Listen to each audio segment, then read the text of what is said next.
I reminisce. Yeah.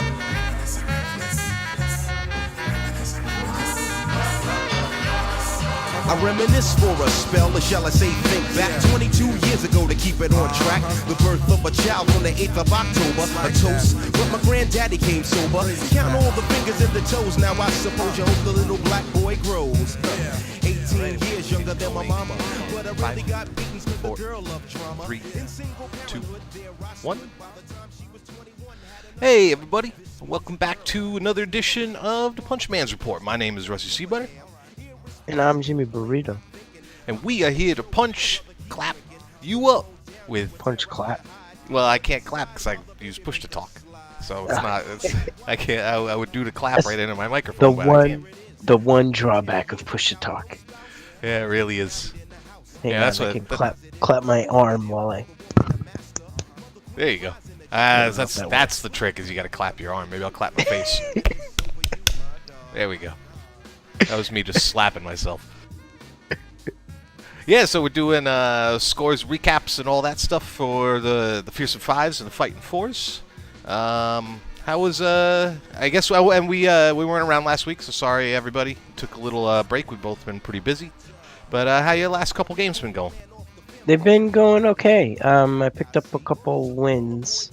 Who did I play the week before last? I played Flyboys. Actually, no, I lost to Flyboys. I forgot. You did? Yeah, I thought I was doing pretty well, and it's just like you underestimate how fast humans are. And he scored on me in some pretty sweet plays, and took the game, it was a lesson learned. Though I went into the next week against Starstruck humans back to back, and I took home a win, cleanly played. Yeah, it looked like a pretty solid one. We'll take a look at that one this week. Yeah. How about you? Yeah, elves. 2 weeks ago was the one with Felwit's Kodadai, I think? And that's the one I feel like I should have won, and I had it, and he kept cage diving and punching me, and it kept not working, and then it finally worked, and then he took off, and I still had a chance. I had a lightning bolt, and I had a chance to stop him and secure the tie, or maybe still get the win, and I misclicked on a dodge. I didn't see the mark. Brutal. Yep, I didn't see the mark, and I thought I was just moving some guard over to where I could get a better hit. And I had a reroll, but that didn't work. And then, of course, they're elves, so no mistake goes unpunished. And I wound up turning a near surefire win into a loss, which probably does it for me for the playoffs. I think I'm on the bubble, but a lot has to happen.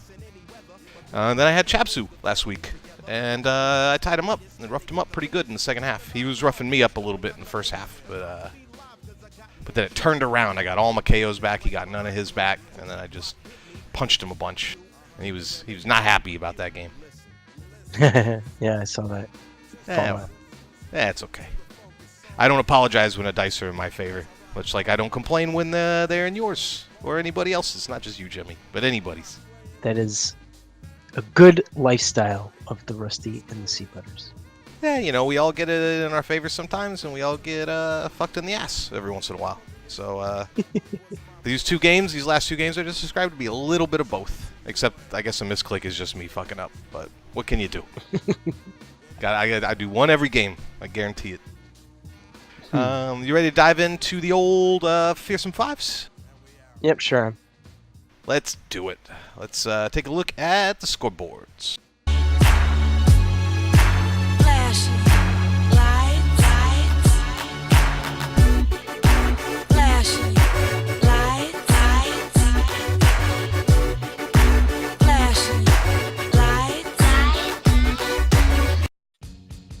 All right, so who we got foist? First up, we got You Worship Chaos versus Castlevania Creeps. 2-1 win for the Norse boys. Yeah, and it sounds like this was a rough one for old SFG Sam. He, you can see the 22 armor breaks right there off the jump to 10 on his side. And it sounds like he was still kind of in the mix on this one, but the injuries just kind of kept adding up.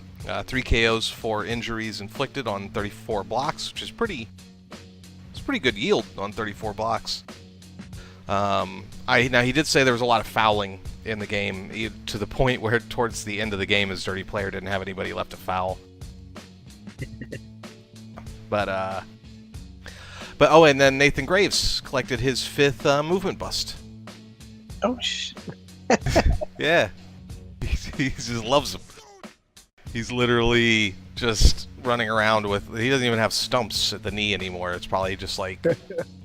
He's jostling around on his fucking waist. Or a wheelchair.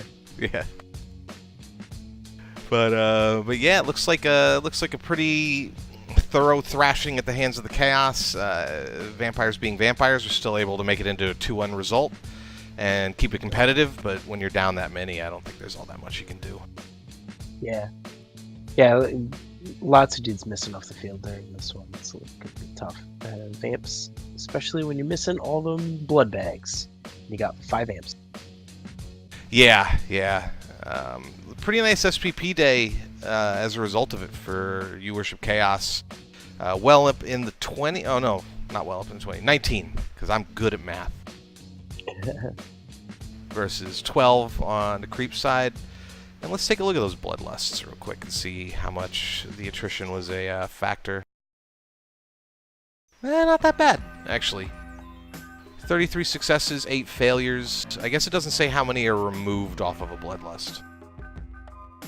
Just whether or not he failed the roll and had to go suck somebody's face, neck, whatever. Blood bag. Yeah. He has to go make out with a thrall. Hypnotic Gaze, 50%. Doesn't seem very good. Yeah, as we learned last week, or 2 weeks ago last time, the Hypnotic Gaze chance is modified by the number of tackle zones, so maybe he made some high-risk gazes. Yeah, and if he was getting whooped in the attrition game, then I guess there might have been a lot of tackle zones around to disrupt the old gaze game. But yeah, Hail Mary gazes. Indeed. I don't know. Anything else you want to touch on here? It looks like a rough one, but not one that has eliminated him from playoffs. Yeah, and no damage or missing vamps for next week. Just a couple missing thralls. Got a level on his Frenzy vamp, which is nice, and picked up Juggernaut. So he's got a surf threat vamp. So that's nice. Cool. Nice utility vamp. Anything over on the north side in terms of development, or? Nope. Just a decent SPP haul, but nothing in a place where it could contribute right away. Nice. All right, let's see who we got next. Next up, we got Ars Gotia, 2-1 win over Corn's Glory.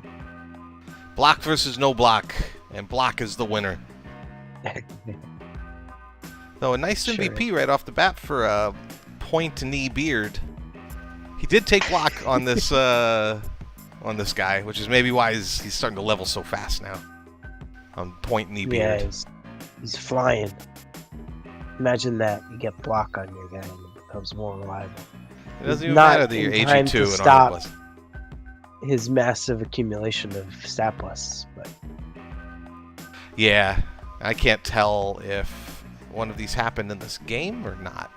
Oh, but I can tell you what happened for Ars Gotia on this rookie lineman that leveled up. Oh, you stole my punchline. Go for it. Yeah, he's got a plus agi. Look at that. Man, that's nice on first level too, because then you really get to know how you want to build them. Yeah, maybe a new carry guy, maybe a thrower. Yeah, gives you all the flexibility. A throw goat, or a throat. A throat. Confirmed that all the stat busts did not happen in this game. Ah, okay. Any substantial injuries in this one before we jump into the numbers? There's a dead Mighty Blow Beastman that leveled for Corn's Glory, and a move bust on the loner, so nobody cares about that. And that's it. There's going to be a missing Beastman for next week on Corn's Glory. A decent one too. Mighty Blow, Claw Jump Up. Yeah. Yeah, 16 armor breaks to 12 on 41 to 33 blocks, which actually seems just about right.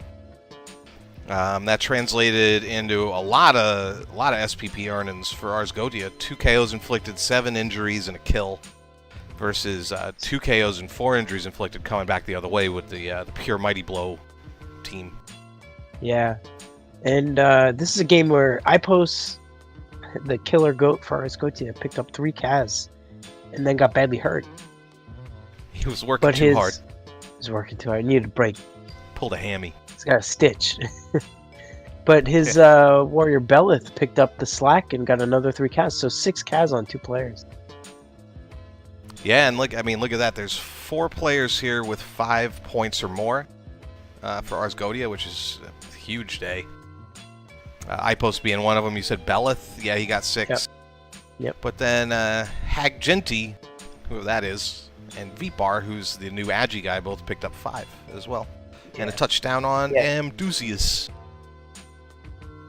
The Doozy, they should call him. Yeah, that's his nickname when this guy gets good. Doozy. The Doozy. Yeah, that Hagenti is the Mighty Blow Block Beastman too, so that was one that he was working on getting some levels on. So he picked up a touchdown in the cast, so it's putting in the work. Yeah. In terms of ball possession, the game's pretty even. It looks like it was the old 2-1 grind. Yeah. 50% ball possession for Ars Godia. They were able to that one just snuck right up my throat while I was talking. They must have been able to answer on a 1 or 2 turn at the end of Cornsgully's drive. 43% ball possession on their side. Yeah, and 90 yards to 64 yards. So yeah, it looks like a pretty classic 2-1 grind with a lot of blood. Bloody game. Luckily, nothing too serious came out of it. Yeah. Luckily for them and nobody else. Right.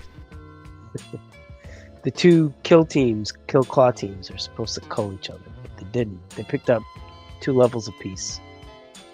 They never do. It's all a myth. Like dodge and breaking tackle. Or not breaking tackle, what's the one? Diving tackle. Myth skills. Myth rules and balance within the game. Alright, who we got next? Next up, we got Rottingham Rockers. 2-0 win over We Chillin'. Yeah, first it's a big loss. one. Their first loss, and it was a rough one. I watched this game because I kind of wanted to see what happened. So yeah, Rockers opened up their drive with plenty of removals. I think they got 2 right on the opening drive, and then another 2 in the next one. The Delphs wind up fireballing on turn 3, which worked out pretty good. They took out the back side of the cage with plenty of movement to get in there. They didn't get the ball carrier down, but didn't, it still put them in a position to have a good shot at taking the ball away, which they do. They knock the ball loose, recover, run around, run behind kind of a loose screen. And he does a real nice move of blitzing with the Nurgle Warrior to clear one of the screen corners, and then moves the Beast of Nurgle right up there on the ball. And that was all she wrote for the steal. He basically mobs him at that point, beats everybody up, and takes the ball back, and then they do well to re-secure and score on turn 7. We Chillin' lines up for the 2-turner to follow up, since they had the full 2 turns to answer, and a riot takes away one of the 2 turns, and also means that he is not in position for a 1-turn attempt, even though he has like plus move, witch elves, and shit like that. Yeah. So that took away any answer in the first half. I think he only had about 6 or 7 players to start the second half, and they just keep her moving. They do the old elf deep pass play where he keeps his thrower way back in the back field while he runs multiple target threats down. Nurgle do a real nice job of kind of spreading out and putting Disturbing Presence all over the receivers, as well as putting pressure on the ball. And then he attempts to blitz. He gets marked by the killer, the Rottingham Rockers killer. I'm forgetting the name of the guy. Shreddy Mercury. Yeah, Shreddy Mercury gets up, marks the ball. He uses... Now, this is on a 5 Agi guy, mind you. He then goes and brings back a blitzer to blitz off Shreddy Mercury, but it doesn't work. It turns into pushes. And then instead of just dodging away with the 5 Agi guy, he just punches Shreddy Mercury. on a 2-die. I guess hoping for a removal or a stun. Yeah. But he doesn't. And he also is at an angle where he can't push him onto the other blitzer to keep him safe. So Shreddy Mercury just jumps up next turn, knocks him down, takes the ball away. And then that's how you get a 2-0 score. And then we chillin' played Protect My Pieces for the last three turns, you know, doing a bunch of vanity passes and staying away from the killers. Yeah. Yeah, I see 3 completions in the loss with no score. Yeah, Makes yeah. sense. I mean, to Wee Chillin's credit, he had horrific dice through this game. Lots of failures, lots of ones. 2 of the KO. If you look at the KOs inflicted versus sustained, it's 2 to 4. 2 of those were off dodges, where he was down to his last reroll and just protecting. But he was rolling a lot of ones and skulls throughout the game. Great website, check it out if you've never been there. But I don't want to take anything away from Spirit Crusher and the Rockers. He played it about perfectly, especially with like Nurgle, who have those real nice elf frustrating skills in Disturbing Presence and whatnot. So yeah, it was good. Speaking of the dice, I want to point out that Rottingham Rockers rolled 3 1s that whole game. Hey, look at that. So not only did We Chillin' roll 32 1s, you know, which is a normal distribution, but Rottingham Rockers did not. They rolled a lot of 5s. Yeah, I guess, yeah, going for it, he had 5 GFIs in the game and a loner. Otherwise, there are no action 1s in here. Oh, there's a failed catch. How did that fireball play out? The fireball hit, so he was in kind of a loose cage formation, and the fireball caught 3 players, 2 guys in the back, KO'd one of them, stunned another, but the ball carrier was the 3rd guy. He was unaffected. Okay. Yeah. That was a fireball against, even though it's in Rottingham Rocker's stat. Sure, yeah. What it's showing is 2 successes against him, 1. You roll your fireball roll. Oh, like resist or whatever, yeah. Yeah. Yeah. So, well played by Spirit Crusher. Really took it to one of the dominant teams in the division. And left him hurting a little bit. I don't think there was anything... You got the injuries up. I don't think there was anything too permanent here. Yeah. Yeah, just too badly hurts. Honestly, he came out of it with the level on his Witch Elf and no Kaz. So, not too bad. Yeah, and we're going to take a look at the Rockers, so we're not going to dwell too much on their level ups yet, but there is a doozy up in the mix on these guys. So we will talk. Ooh-wee! So we'll talk about them later. All right. Oh, actually, before we move on, just mention that Witch Elf that leveled for We Chillin' picked up a plus movement, so now he's got 2 plus movement Witch Elves. And what they are natural 7, so that's 2 8 movement Witch Elves and 4 7 Blitzers. Just enough movement to get him into trouble. As my grandma used to say, enough of a rope to hang yourself. Give him a long enough leash to hang himself. Oh, that's like a Boston variation. Yeah, it's how they give him enough rope to hang yourself. This is the one I've heard. Yeah.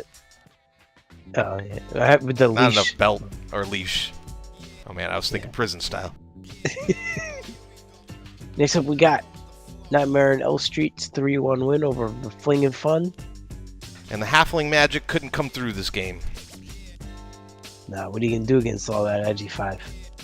Now, look at the armor breaks, though, which is pretty interesting. I don't know how many of those are counted by the fouls, or if it even counts armor breaks on a foul at all.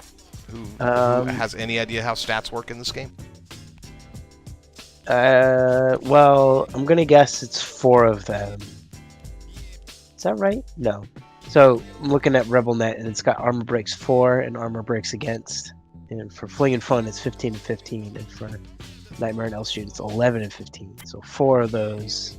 4 of those are not inflicted by Fling and Fun. They're inflicted by themselves. Still pretty good. That means that's an even 11 on punches. I'm assuming the elves didn't do any fouling to speak of. Yeah, I don't know. Which is pretty good bash numbers. Handily outbashing the Dark Elves, 35 to 23. But, you know, elves are elves, and halflings are very vulnerable to elves. Yeah, certainly took a pounding in the Kaz department, although none of them stuck except for Big Rick took an armor bust, which is okay.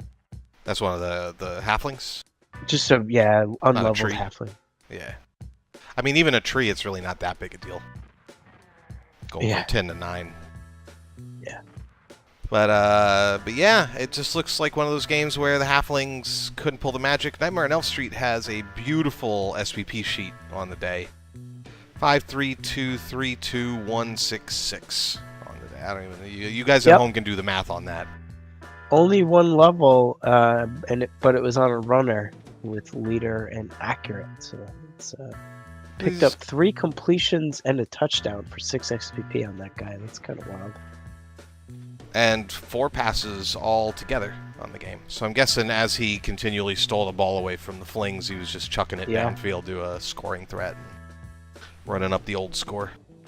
And he picked up pass, so that is a pass-accurate leader dump-off runner for the Dark Elves. It's an interesting build. I've never seen that. I like it. We'll take a look at them in the near future. Maybe. All right. Anything else you want to touch on here before we move on? No, pretty uneventful for both development and injuries. We can move on to, can we do it? Yes, we can. It's 1-1 tie with Cogs of War. The stalemate. The old 2 Agi stalemate. This does not look for a bash on bash game.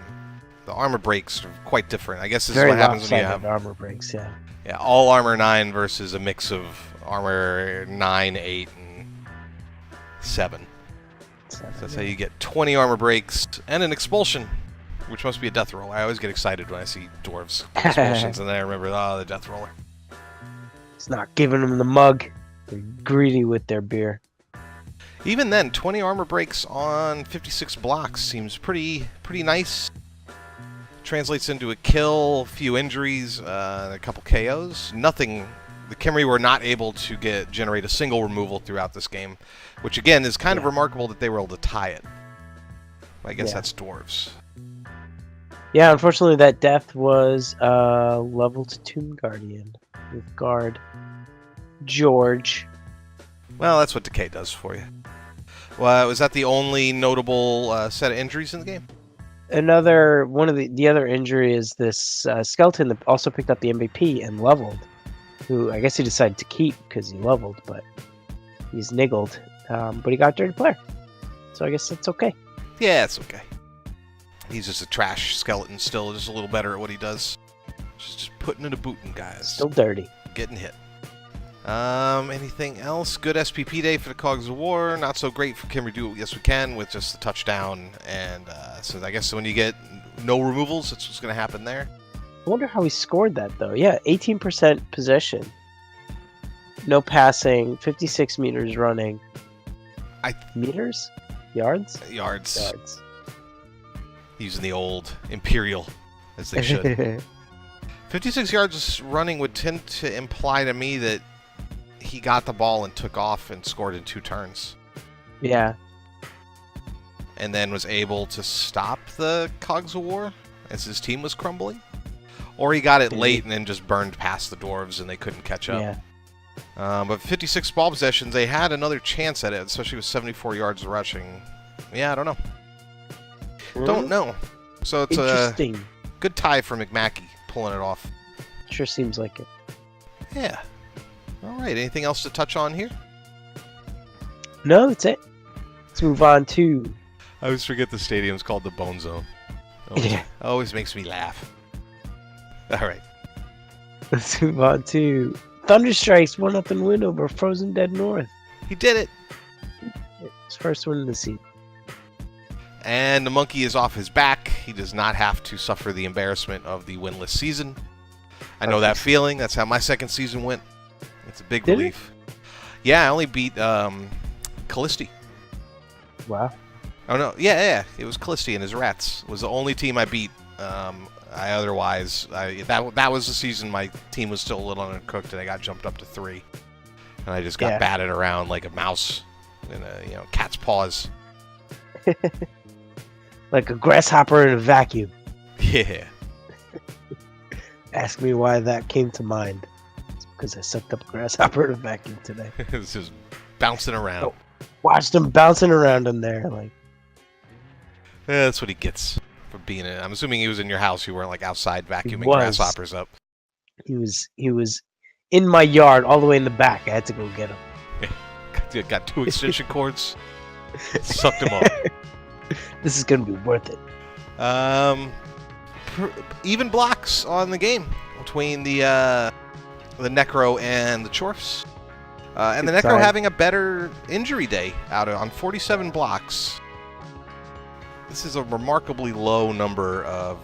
That's what I get. Even on breaks, it seems a little bit low. He has a Mighty Blow Wolf, right, on Frozen Dead North? He does not.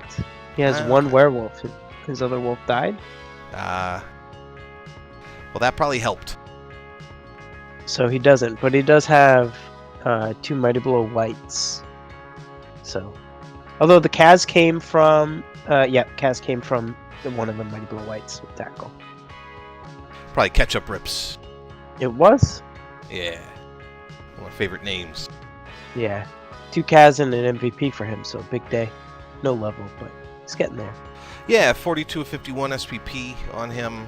Thunderstrike, who has been desperate to get MVPs on their baby blockers, did not get one there. They got one on a little bit more leveled blocker, but that's okay. That's just fine. That moves him a little bit closer to Mighty Blow or Stand Firm or something. Yeah, who? and- Deadball? The MVP guy, what's his name? Rolls no doubles. Oh, yeah, for the other team. Yep. Yeah, he's Kazuai, yeah. Mighty Blow. Problem. Yeah, it should be. You got to get the kill back in this team.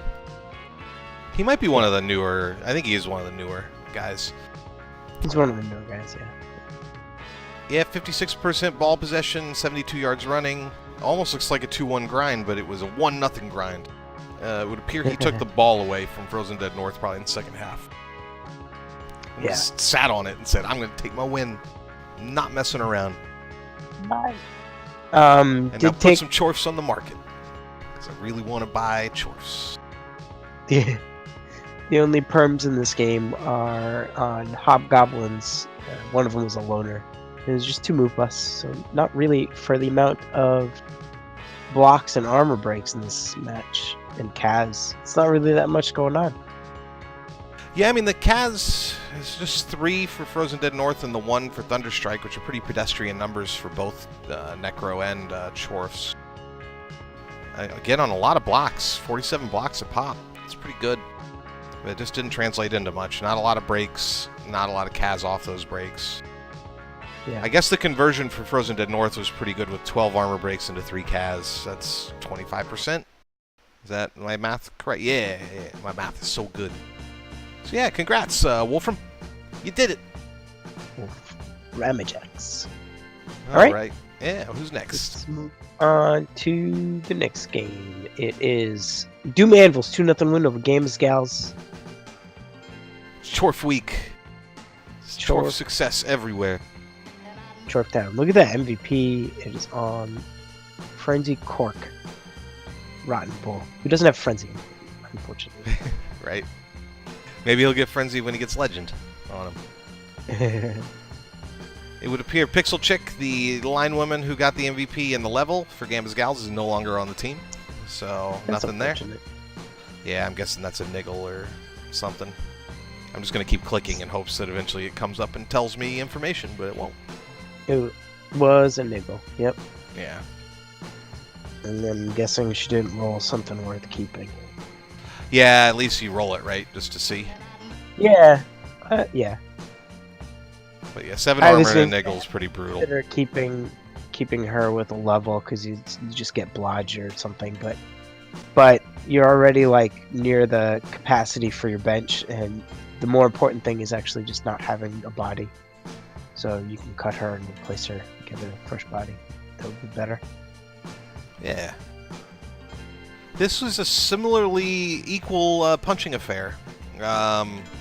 What is it? 13 armor blocks to 11 in favor of the Chorfs. Then 41 blocks to 40 in favor of the Chorfs, which is pretty close. And then the Amazons actually converted it better in terms of getting 2 KOs and 4 injuries inflicted versus 3 KOs and 2 injuries inflicted for the Doom Anvils with all that mighty blow they got over there. But it didn't matter because they owned the ball, 68% to 18. And that would appear they must have taken the ball away from them on their drive and never gave it back. So some unfortunate injuries in this game for both teams. Oh. The plus strength blocker on Doom Anvils picked up an armor bust. Darker smoky hair. That's unfortunate. And then turned Ferg. Oh no. R.I.P. Burt Reynolds. The turned Ferg, the blitzer, IG5 blitzer picked up a niggle. So that's really unfortunate. That is unfortunate. I think you keep them both players, but man, that sucks. Yeah, I just think you don't get rid of Agi5 on Amazons until it gets taken away for you. Unless you don't have a choice in the matter. The thing is as Amazons climb, they see more and more tackle, right? So it does become kind of a matter of time for a lot of them. Yeah, but their natural advantage is diminished. Yeah. But, you can protect an Agi5 piece, you can keep it fairly protected. So I guess that's what he's going to do. Who knows? But good win for the Doom Anvils. And yeah, I think that... Go ahead. This was the game, too, where there was a significant amount of inducement money available for the Amazons, and they picked up Willow, Rosebark, and Helmet. Oh, okay. Chainsaw. Wonder if Helmet did any of this. Let's roll for Chainsaw. Chainsaw, 1 success, 0 failures. Yeah. So it did not seem like he did much. No, he probably got punched and taken out of the game pretty early. I'm guessing if it was only used once. Yeah. Yeah. All right. All right. And it looks like that does it for the week. We will take a look at the leaderboards in just a second and see how everything's been shaken out over the last couple weeks. But before we do that, we should do some spotlights. Spotlight. Hey, baby, kom me zien, laat me je zeggen wat ik heb. Hey, ik heb mijn broek laag, vet laag, yep, iedereen roept. Hey, stop. All right, who are we looking at this week, Jimmy? This week we got Spirit Crushers, Rottingham Rockers. Nurgburg. With their nice purple colors, purple and brown. It's hard to tell what that color scheme is. This purple and brown. All the kids' favorite. And as you can see, Ziggy Stardust, the beneficiary of that MVP, picked up a second strength up on a Nurgle Warrior. Wow, look at that. And he's just a baby boy. He's still got room to grow into those big puppy feet. But he's already got his block, so he's not going to be that classic 2 strength ups on your first 2 levels, and then you can never hit anybody. Man. Yeah, look at that. That's crazy. It does limit what skills he has access to, but... Not access to, but you know what I mean. It takes a skill slot. And on Nurgle, where you get mutations, maybe it's nice to have, like, Block, Mighty Blow, Claw, Tackle. But for this guy, seems like he's just going to be a better beast in Nurgle. Do you take tentacles on a guy like this? Yeah. Yeah, right? Now he's got... I mean, even at Strength 5, you consider taking tentacles, but definitely at Strength 6. Right, and then he's got block already. He does not stupid. Doesn't have the Mighty Blow.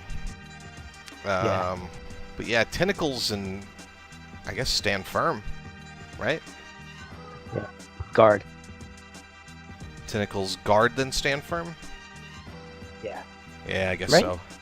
Yeah, because he's kind of a pillar at this point, right? You don't want to work too much into getting hit skills on him because it doesn't take as much advantage of his strength. It's not like you punch any harder at higher strength. Right. Yeah, it's easier to punch. So, yeah, guard, stand firm, tentacles in some order. I don't know which one is more important to you. It looks like you're guard light, only 2 guard on this team, so maybe that's a bump up in the priority. But Still pretty But yeah, nice that to 3-die block on a 1 assist with a guy like this. On a 3-strength piece. Yeah, right? Just beat dudes up. What kind of face does he have on Ziggy Stardust? Ah, it's the one with He's the got- chaos symbol on his face. Yeah. And his brain is out there, because who needs brains when you got bronze? Ziggy Brains on the outside. Amy Swinehouse, the Beast of Nurgle, is still in the perpetual Beast of Nurgle with a touchdown. That's right. Either that or 3 vanity, or a vanity pass and an injury. But still on level. But how about these other Nurgle warriors here? Anything jump out at you? I mean, Flemmy Killmister is pretty well on his way to his legend level, but it's got Blodge, Mighty Blow Guard, Stand Firm, so he's a little bit half pillar, half killer. Yeah, he's kind of like a Havarti, honestly, right? Yes, actually, that is pretty accurate. A slightly, same strength, same movement. Yeah, he's Armor the same. 9? Yeah, he's the same. Yep. He's a Havarti. So got yeah, his that's own, kind of. And So he he's is gonna have farty, 2 too. pillar. He is. He doesn't have to call himself farty though, because he's actually farty. It's true. And then he's got 2 other Nurgle warriors that are pretty fresh in comparison, but 24 SPP and 9 is not too shabby. So block and guard. So that's pretty good. So I guess Itchy Valens becomes the killer Nurgle warrior, right? I And guess maybe if even you wanna make Smelvis one. Presley early. I think you gotta have one just to puts the fear into like Black Orcs and Franks and stuff. Yeah, I think eventually you're gonna, look to start getting Claw on one of these guys, Claw Mighty Blow. But now that he's got block, it's okay. Yeah. Well, they're all got block, so they are a nice, solid offensive line, so to speak. Rotters are nice and trim. Just the dirty player on the 1 who's collected 3 MVPs, it looks like. And then how about these Gores?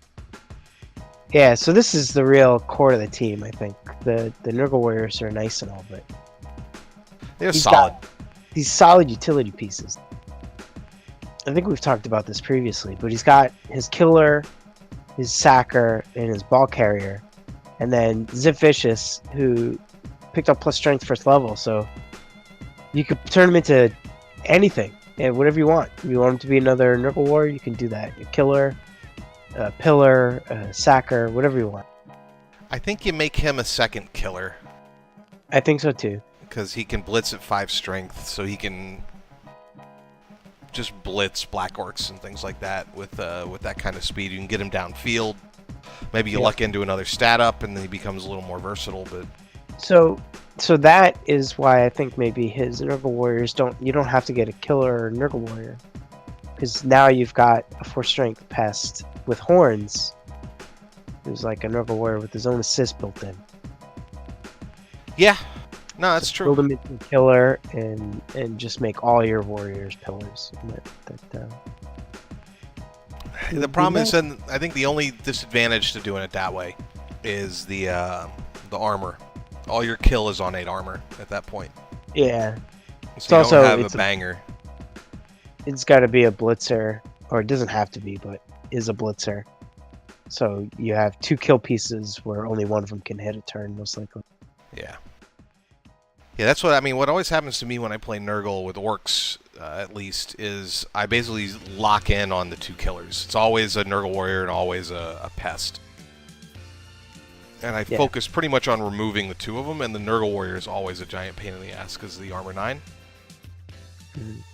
Whereas you can get lucky, especially with the piling on these pestigores. You can get lucky and either boot them out or punch them out. Yeah. So that's kind of why I'm a little bit in favor of taking 1 Nurgle warrior always and making him your kill guy, especially once you get guard on Ziggy Stardust. These are good names. Yeah. I like all these names. Yeah. Amy Swinehouse in particular for the Beast is good. Yeah, no, it's a really nice team. The Stripper's coming along. He's real close to level. The Carrier's coming along. He's real close to level. They're all very well purpose-built, these Pestigors, too. Yeah. It's like a Swiss Army knife team. Yeah, it's really pretty textbook down here, and the Nurgle Warriors are just a little undercooked. Probably suffered a couple losses along the way. These still working back. Just 2? Well, just the 2 are undercooked. Yeah. Oh, but I mean, just up at the... Now that they're up in the middle divs, any undercooked 4-strength piece is always a pain in the ass. Well, Itchy Valens is the only one that looks like he's 18 matches compared to 24 for Smelvis Presley. So, so yeah, they've been around for a while. The 27 Smelvis has been around for a while, just not pulling his weight.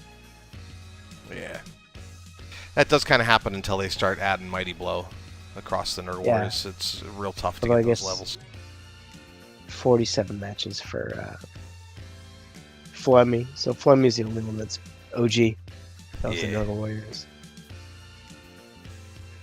It's a very nice team. Very well built. And he's fun to watch. He really has a good handle on the team. Human Cheerleaders is always a disappointment. Oh, yeah. And Magic Dome is always a disappointment, too. Yeah. It's probably correct for this team, but...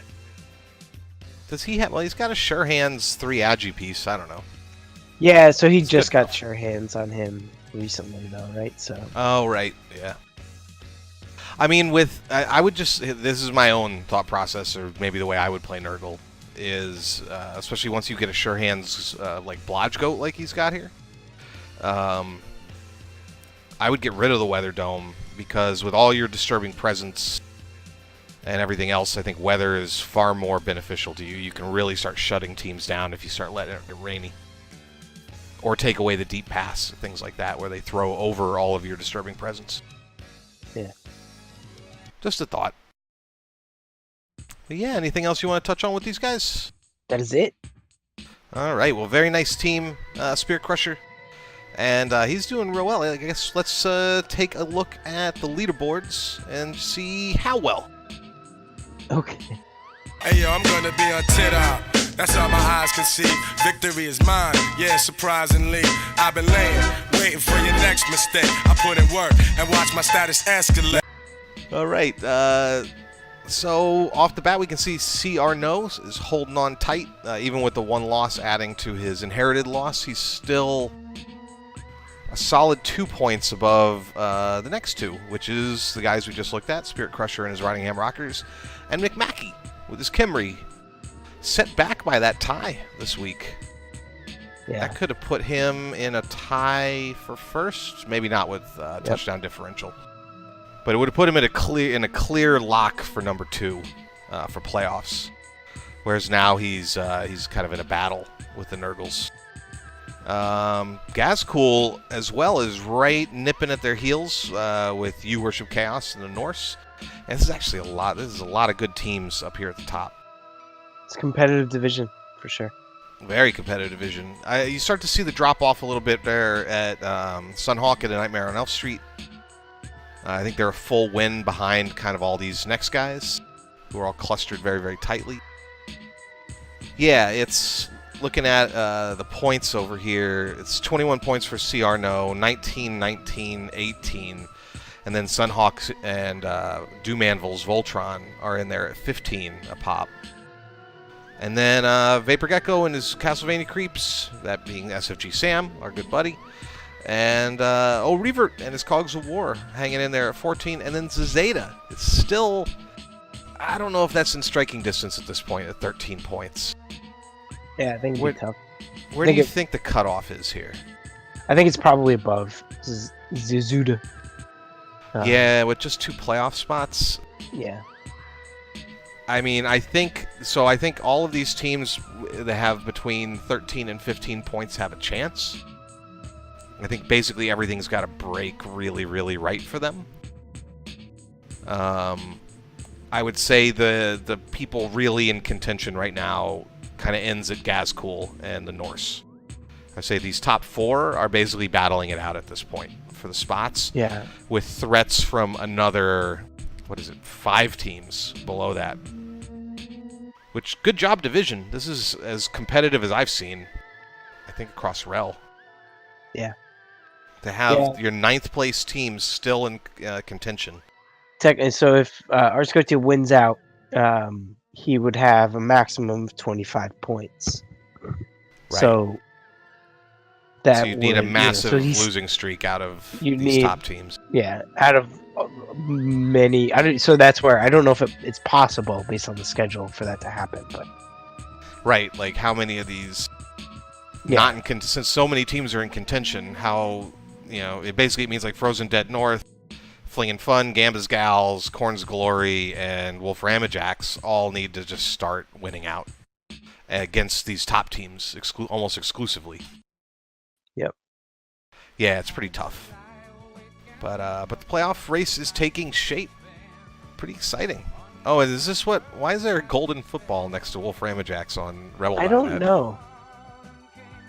I think he was talking about that earlier. Yeah. Oh, it's Donator. Ah. Yeah, maybe I should get me one of those. It does kind of break the tables a little bit. Yeah, it does.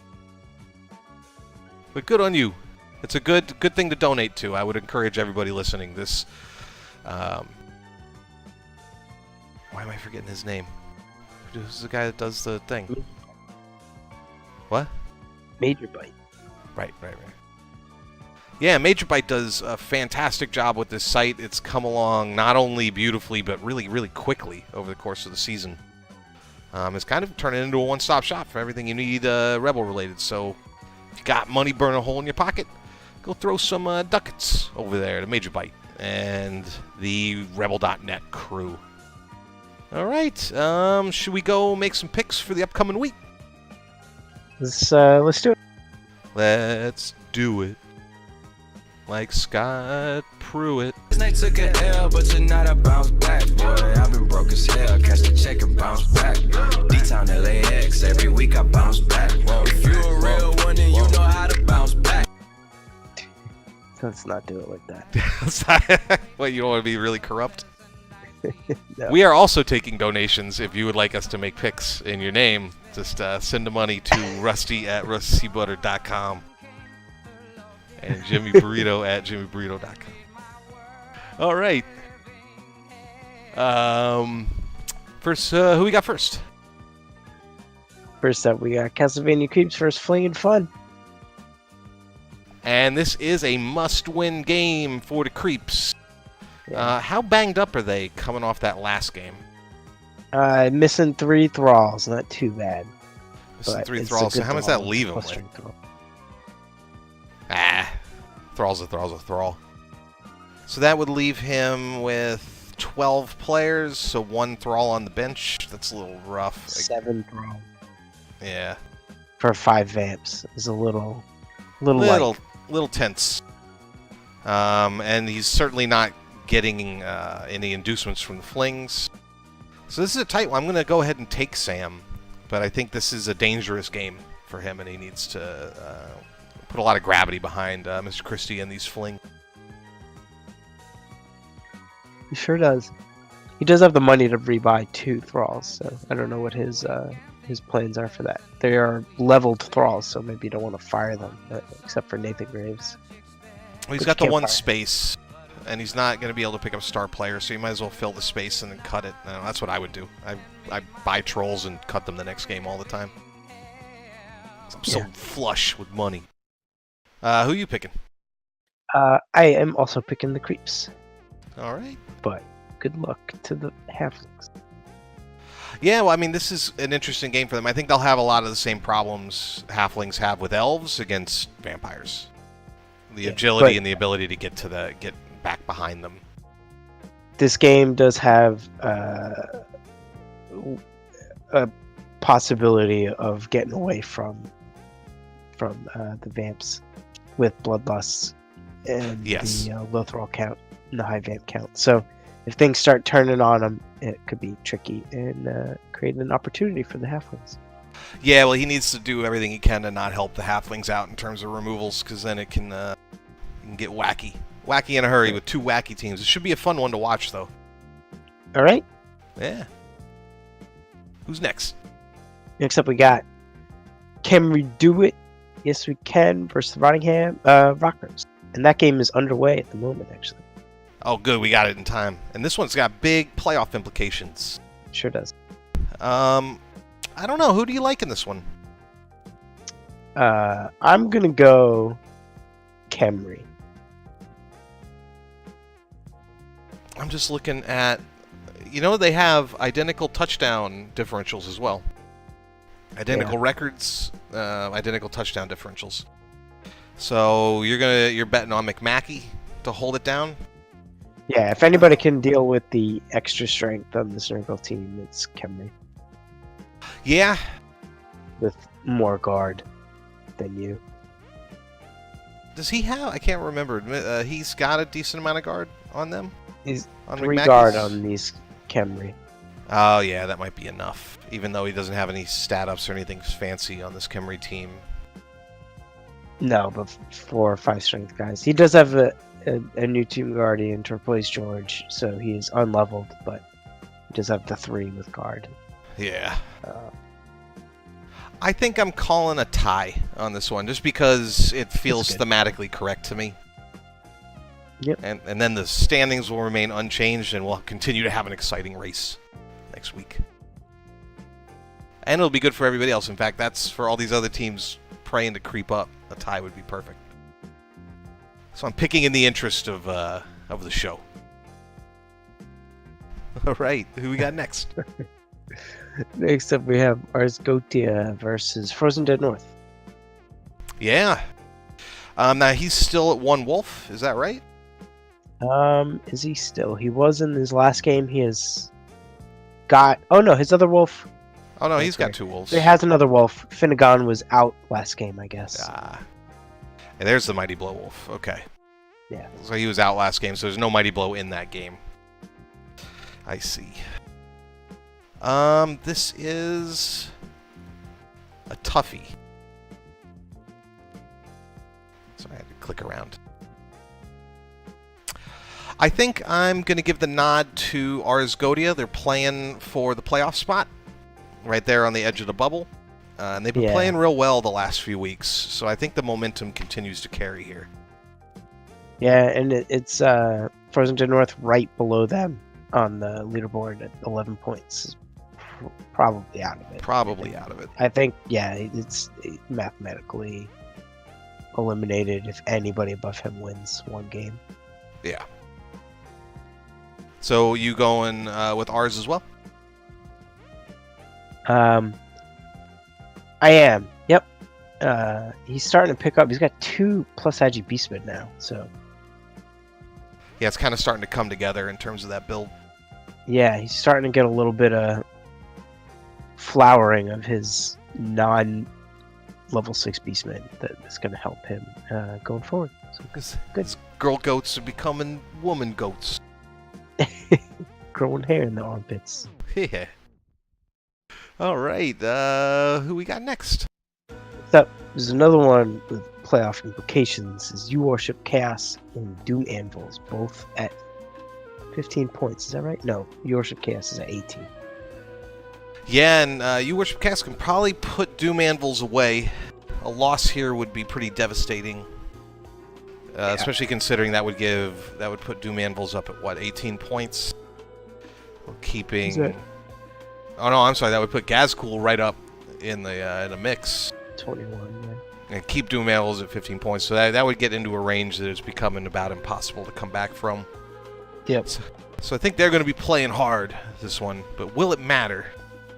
The Norse are playing real well lately. Yeah. What do you think? This is Doom Anvil's my pick to win the division, so... You can stick with them, so they have a I'm chance. going to stick with my pick, yeah. Just going to win it out. Yeah, I think I'm going to go with Gazcool and the Norse in this one. I think they're just they're real hot right now, and they'll make it happen. All right, who's up next? Next up, we got Corn's Glory versus Gambus Gals.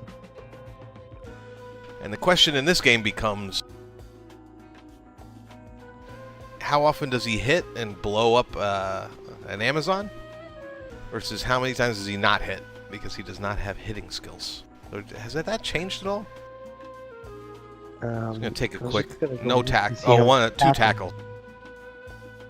He has 2 tackle pieces. 2 tackle. He does have a smattering of block these days. 1, 2, 3, 4, 5, 6. Yeah, so it has started adding. Man, look at all the injuries on this team. Yeah. 2 tackle. One of them's on a block piece. One's on a guard piece. I think the guard piece might struggle a little bit to get in the mix. So Werfagor is going to be his Amazon hunter, but he's only got 5 movement, so it's going to be a little tricky. He's just going to be slowly but surely chasing them down. Yeah. I mean, they're not that much faster than him all at 6 movement, but... Right. But that might be enough. The Gammas Gals have, if I remember, have at least 1 move piece, don't they? Oh, they've got a 2. Yeah, they've got this 2-move blitzer in Rexa. They are out their Agi 5 blitzer for the thrower for the game, Turd Ferg. Oh, you mentioned him earlier. Yeah, He took that niggle. 2+ strength pieces. I think we're going with the Gals on this one. They have about the same amount of block, but then they have dodge everywhere. Not much tackle on the other side to do away with it. Yeah, it really just depends. If he lands hits and gets removals early and gets the girls way down, then I might reverse course on that. But they're both right there, kind of in the cellar. And it's possible, too, they both play pretty conservatively here. Thinking about next year. Well, I'm going to pick the Gals as well. All right. So that takes us to We Chillin' versus Thunderstrike. And the question is, does Thunderstrike's win turn into a winning streak? Probably not. Yeah. This is a rough follow-up game to his win to go for the winning streak against We Chillin'. But... It is. At least it's a relatively low damage potential game. Yeah, this is 2 teams that coming off broken streaks. It's true. It's a fun little mirror match. What do you call a reverse mirror match? It's a juxtaposition match. No. Yeah. An irony match. I don't know. Irony. Ironoposition. Ironic stickable. I'm sick. I got nothing. Here you go. You're working your way there. We'll come up with it. We'll come up with and coin the term, and then make T-shirts with the word written on it. Just low effort over here. That's all. I do think that maybe both new streaks don't get very far, and We Chillin' gets back to winning, and Wolfram gets back to not. But it's okay. The tides always turn or change or come in and out. I don't know. Tides do things. Yeah, tides, they're not always the same as when they were before. Oh, man. Take 1 week off and we're over here throwing out chum. Hey, but we're still going after. We're still hitting that tackling dummy hard. So, it's just not very well. How about you? All right. Oh, I agree. We Chillin', I think, is going to take it, but who knows? There's a lot of tackle on this team, so it could be a nice opportunity to rough up some elves. So let's see. That's true. Let's see what happens to Mr. Arnaud and Mr. Jax. All right, next up, we got Nightmare on Elf Street versus Cogs of War. Speaking of lots of dodge elves and lots of tackle. Yeah, this is a tough one to call. I'm going to give you the first shot at this one because I'm not really sure what I think. Nightmare on Elf Street's playing real well, and Cogs of War is very stable as a dwarf team. I think the elves are going to take it though, because he has a crazy amount of staff freaks in this team, and it always never ceases to amaze me. And he has a lot of speed. And I don't think Cogs of War has anything like Tim Nielsen-esque that makes him weird. He's got the one move runner. That's not bad. He's a block, fend, pass guy. Oh, this is the one with the... Right, yeah, he's got the one runner with accurate and the other one with pass. Yeah, the rest of it just looks like dwarves. Yeah. Yeah, I think I'm with you on that one. I think the stat freaks for Sunhawk and the more intense, but they're both kind of, they're both playing for their playoff lives. They're only a point apart. But I think I'm still going to give it to the Dark Elves in this one. But it could go either way. Not a strong endorsement. Not my lock of the week. My stone cold lock of the week. Just a regular old pick. All right. And I think that about does it for the Fearsome Fives. We will take a brief intermission, and I'll put something in the middle here, like I always do. And then we'll be right on back with the Fighting Fours.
And it's dead now too.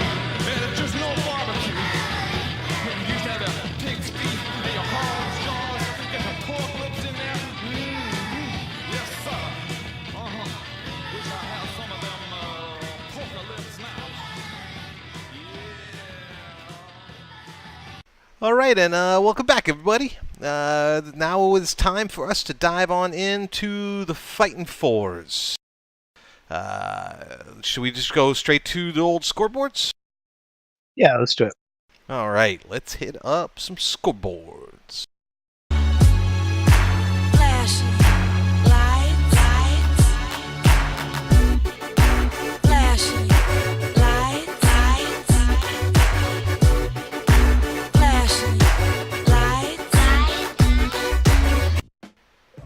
No games played yet, which is always a delight. There's some pen or in progress though. So I didn't get the chance to watch too many of these. I did watch Tim and Arabi play this week. But first up, we've got Kyle and his Cowboy Dwarfs versus the reeling Necromantic Newbies. But they were able to pull off the 1-1 tie. Yeah. Do you know much about what happened in this one?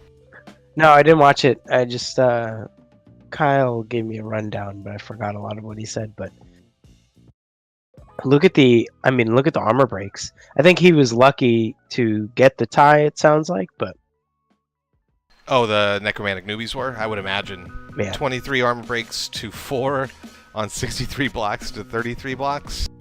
yeah, 5 I think if removals I from recall, fours.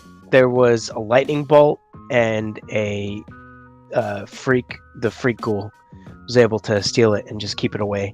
Because Jared of his- Evans. He was able to just get out of range, and that was enough. Just the Right. lightning bolt and the steel.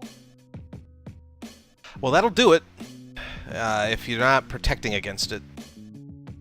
Yeah. Kyle had another tie this year like this where he had dominant numbers, but like one thing went wrong and they just ran away, which I guess is kind of the dwarf curse. Yep.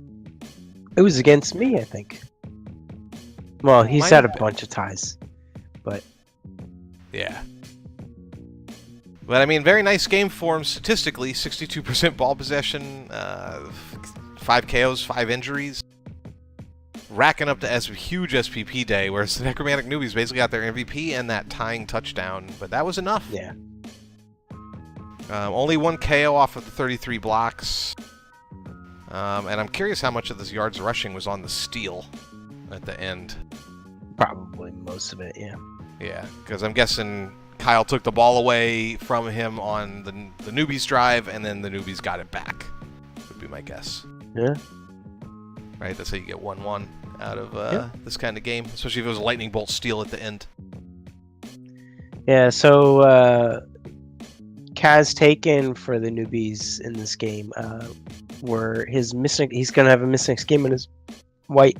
Man, my words are all out of order there, but he's gonna have a missing game on his white. Kalen Reed, his guard might blow white for the next game, so he's gonna be down again to 2 francs, 1. A ghoul. No whites. No whites, no wolves. Wolves. His wolf got armor busted last week, so he might have that one back if he kept it. But I don't know that he did. I don't know that I would. And his winnings were 40k, so I don't think that is going to do it for him to be able to rebuy another wolf. Oof. But he's still got the fighting spirit, clearly, and this puts a bit of a ding in the Cowboy Dwarfs playoff hopes. I don't know, it looks Or- like he was able to buy a new wolf. He was, so he's got a freshie in there. Got a fresh one. Nice. All right, who we got next? Next up we got Tankerous Cretaceans versus Culinary Lights version 2. Basunda and Troxbirds. 1-0 win for the Lizards. Yeah, and I heard that this was a. I heard that he got roughed up a little bit in this one, Trox, and was Yeah, I saw some not having fun. some patented Troxbirds trash talk in this one. In game Similar logs, to my right? game against them, yeah. Some game logs were posted. Nice. Yeah, and Beerhead taking the MVP, the superstar strength block skink. Yeah, 10 away from the next level. But Culinary Delight's actually slightly out-blocking the Lizards, despite suffering 3 KOs, 3 injuries, and a kill. Who's any of those? Obviously, the kill is permanent, but any of the other ones? No, missed next game on Shosha, Beastman, block guard and med blow, which is pretty nice. And then a miss next game on Jesus H Christmas. Basunda has 3+ strength skanks. Does he? Yeah, How did that happen? I don't know. He just keeps finding them. Keeps finding Cliffs boxcars. over he had, and Right. then Iguanodon, who picked up a miss next game this game, also had a plus strength. I didn't notice. I think, Jesus. So they're not even really skinks anymore at this point. They're Yeah, they're just I don't even know what the equivalent would be, hobgoblins, stunty, and Yeah. dodge, and and a lot more speed. It's got Damn. them buff, rock moving skinks. They're moving geographic locations, not geographic. What is it? What's the rock man's? Geologic. Geologic formations. Fucking Bus is gonna be so disappointed in me when he hears this. He's gonna be like, whoa. That's not how you say it, Jimmy. I can't really do a Bus. It's like an impossible impression for me to do. I can't do it, yeah. Yeah. Especially when I'm sick, it's all nasally. It just sounds like I'm growling. Oh, Krabby Compy. I was gonna say Krabby Compy. Yeah, that must be the guy you're talking about, right? That picked up the strength because he got the 2 points on a hit. No, that's a Saurus. Oh, No, this skink had the plus strength. I didn't notice. he So went into in the this game with 3+ strength. Yeah, skinks. he already had plus strength. This must have happened last week when we took a week off and just skinks Everything get goes lost. crazy. Y'all go wild rolling boxcars. Yeah. But nothing permanent. Who's the death? On, Death Culinary is a block Beastman, so Delights? Okay. nothing crazy. Minor setback. Yeah, I don't know. The Kaz came from Garocha, so Garocha was doing some work in this game, Yeah, he's doing his thing. hurting Sorai. Even though he doesn't have, he does have claw. Yeah, so, but yeah, that's it. All right, well, solid win for Bus on the comeback trail. Such a rough start. He's not really in playoff contention, but it's nice to see his team kind of starting to hit its stride later in the season here. Yeah, so what happens when you go on vacation for a month at the start of a season? Yep. You miss 3 games. But All it right. puts him in good position for next year and his development, especially with all these skinks. Yep. All right, who we got next?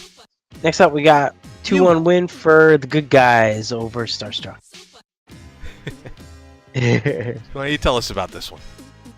Let's see how much I remember. We played it a while ago, but it was a good game. I remember that I was very, very... So after last week when I played the other human team, the Flyboys, and I got styled on by speedy humans, I was like, okay, I'm not going to let that happen again.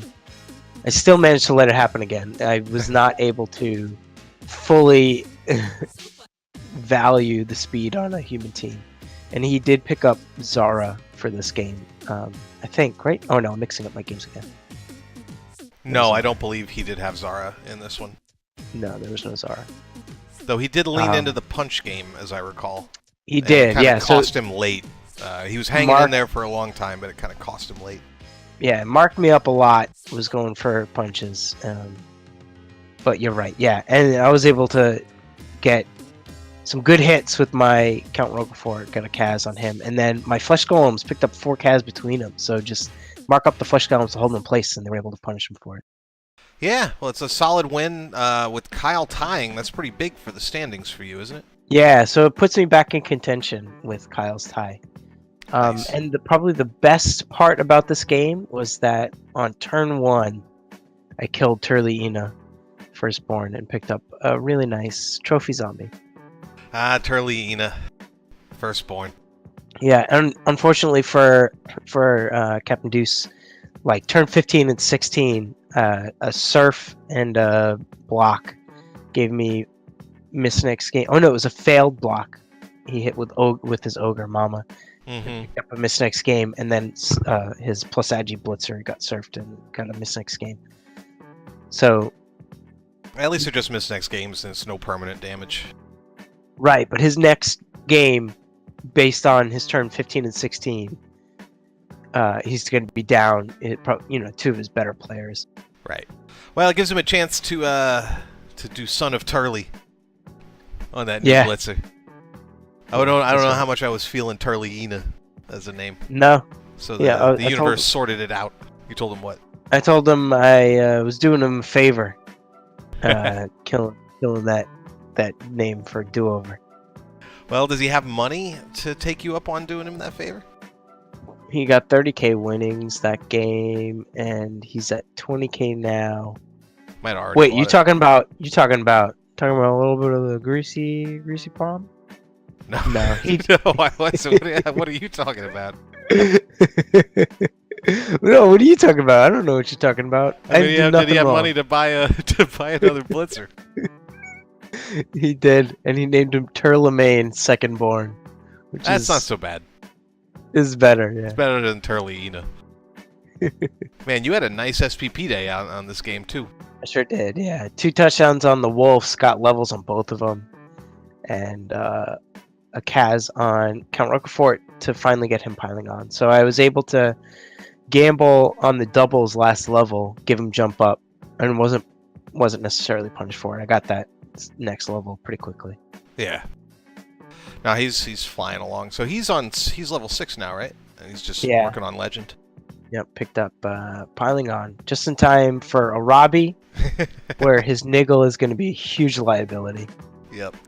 Well, I think we're looking at you this week, so we can talk. We can take a snapshot of that team before Yeah. the Before the the Robbie crack. game. Yeah. Before the wood chipper. Yeah, we'll talk about. Maybe we won't, but this was a good week for me to come up against a Robbie. He took a little bit of a beating this week against Tim's Dwarf, so we'll talk about that in a bit. Yeah. Speaking of beat up, not dwarves, Jazz Poison pulling off the tie against Lizard Beasts. Yeah, And, since they got decimated, they have been tying or winning pretty consistently. They haven't been losing a lot. So give it up to Space Lion for keeping the fight in his heart.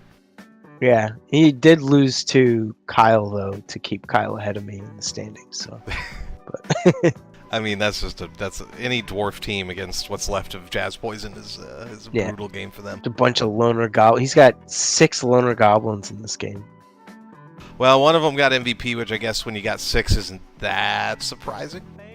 Yeah, Which does make it hard. I think this is the hardest thing about trying to recover with a team like this once it gets this eviscerated. yeah, it's real tough. So yeah, in the game, he was able to squeeze out 8 armor breaks. I wonder how many of those were on VX Gillespie. And then 13 over there for the Man, Lizard Beast. you know how many were on VX Gillespie? None. None, because it wasn't in this game because he was hurt Oh. last week. So, it was So all the he new went one? into this game without his only one big boy player. He had a couple 3-level goblins and a fresh blitzer, and that's it. And it's still pretty good armor breaks, considering he only got 21 blocks in on the game to 41 for the Lizards. And they had really similar removal. In fact, he had better removal numbers. 3 KOs, Yeah. 2 injuries, and a kill. To 2 He KOs. had more damage too. Yeah, so what's the damage on the game? So you had Dead that- Saurus for the lizard beasts and a niggled skink, third backup skink, and a badly hurt on a Saurus. So he knocked 2 Saurus out fairly early in the game, if I recall. And then nothing, no damage done against him. Just 3 loner goblins took badly hurts or missed 6 games, but who cares? Yeah, And and it looks like he had the ball, the vast majority, only 18% ball possession for the Lizard Beasts. Still able to score, so they must have done it quickly. yeah, To 43 for Jazz Poison, which I guess means maybe they held it their entire drive, and then the ball was on the ground most of the second half or something. Yeah, I watched a couple turns of this game, and I don't recall how that went. I don't know if I saw, but yeah, I think he was pretty solid control of being able to leverage the fact that he had so many inducements. He had Skitter, Stab, Guart, Smash, Rip. I think he had a Wizard too. Right. Sure. Yeah, he had like 800 in inducements or something, right? Yeah, so he's just using Skitter to just stab skinks and get removals. He ended up getting a Kaz on them. Well, it worked. Sure did. All right. Well, good tie for both. I mean, both have had kind of rough seasons. But the Lizard Beasts are in much better shape, so this is a bit of a coup, I'd say, for the Underworld. For sure. Yep. All right, who we got win. next? Yeah, Good tie. Good tie. Next up, we got Film Flayers 2-1 win over Fallen Wonders. I watched some of this, and I don't remember much other than the Fallen Wonders just got chewed up in Yeah, this game. Like, I think at the end they were just trying to, doing what they could to play interference, but they were just like a handful of ladies left on the field as holes. yeah. Just murdered Look everybody. at that.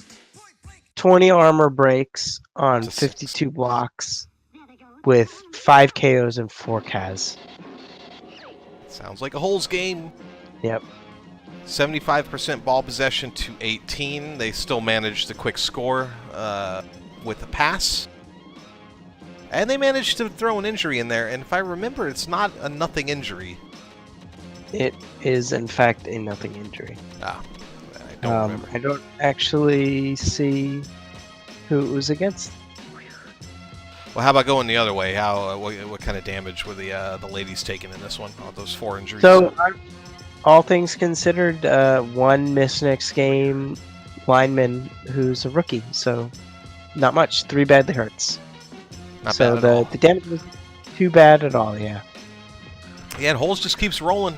Probably has number 1 fairly locked up. Yeah, it looks like he does at this point. But we'll look at leaderboards in a minute. Anything else you want to touch on with this one? No, I think we can move on. Let me just take a quick look at stab rolls to see how many there were.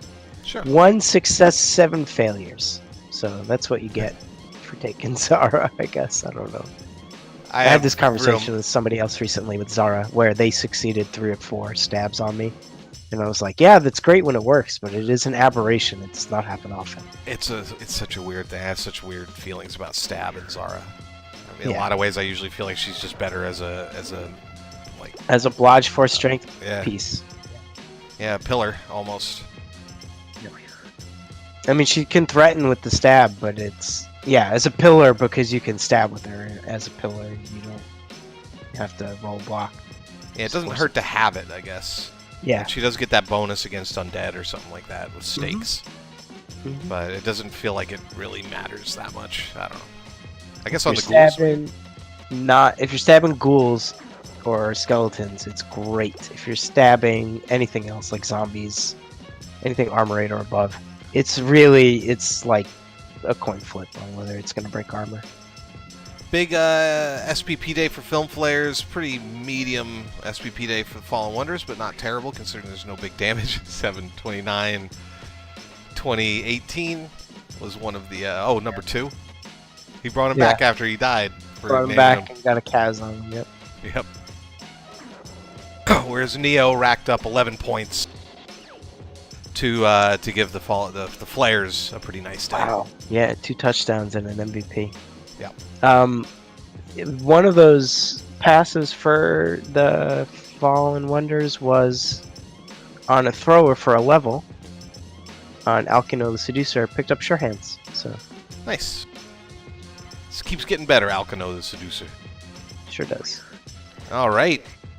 On to the Dwarf Chorf. Rumble Yeah. in the Jungle. So this was big. I watched a lot of this game. Yeah, I watched up until a fateful failed dodge, but we'll get there. You wanna run through kind of how this went? Actually, I didn't watch a lot of this game. I watched some of this game and came in and said, "Man, there's not a lot of Chorfs on the field. What happened?"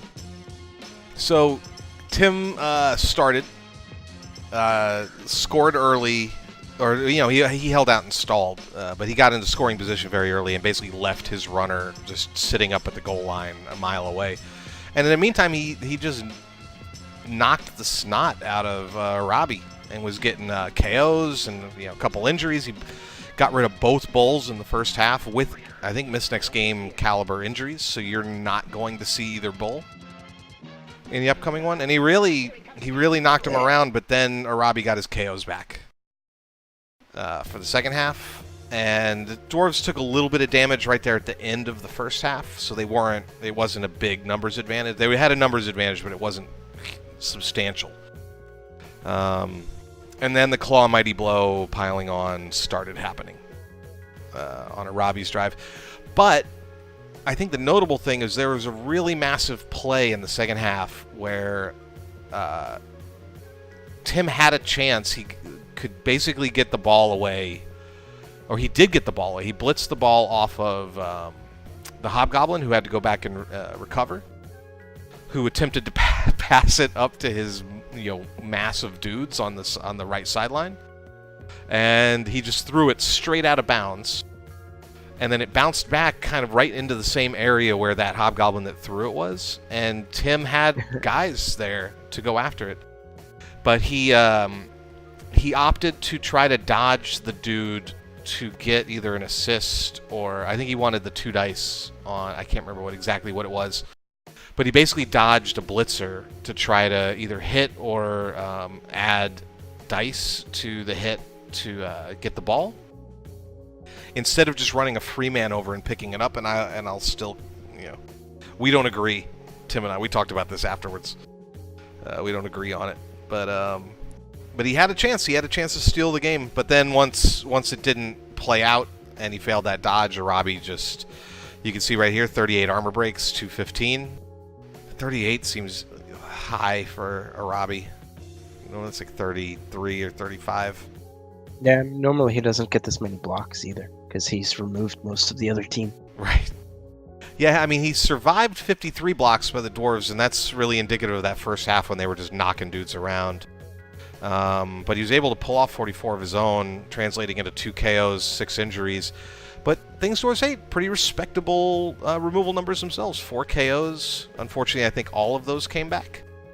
4 injuries and a kill. Or maybe not all, but it's like just Hobgoblins stayed out. Let me look real quick. Wake up after KO. 50% 1-1 for the Dwarves. Versus 3-3 for Rebel Rage Quit. It's hard to know how many of those were the second half after he scored on his drive. Right. So the good news is, other than he took 1 injury on, he took a niggle on that really nice Schick Longbeard of his. The gym. Yeah. No. Yeah, on Schick. Yeah. Things were say there was also a niggle on Timmy the Jimmy, the Hobgoblin for Rebel Rage Quit. Yeah, but that doesn't matter. I got a little hopeful watching this game. I'm like, oh, maybe this is it. Maybe this is the one where Arabi starts taking like serious injuries, and maybe some of those Chorf blockers go away. But no, it was not the one. They all came out unscathed and with levels to boot. Yeah, he got a couple levels in this game, didn't he? Yeah, I picked up Stand Firm on one of his blockers with Mighty Blow piling on guard.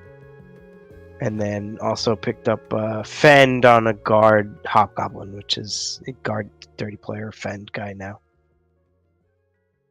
Oh, and I learned something interesting, which was I think this was in REL chat. Do you know what Arabi used to play on tabletop? I heard this. It was Kislev. It's or Slan. Yeah, it was Slan. Yeah, Slan. And they attribute that to why he decided to become Arabi and roll this murder Chorf team. And I can't say I blame him. Anybody that's suffered through playing Kislev, I do not blame you. But I guess, I think it's a disappointing tie for things Dwarves hate. I think they thought they had a good win opportunity here. That's probably it in terms of playoff contention for them. He would have had 14 points and might have been right kind of on the bubble. But I think now, we'll get to the leaderboards in a second, but I think that might put him out of it. All right.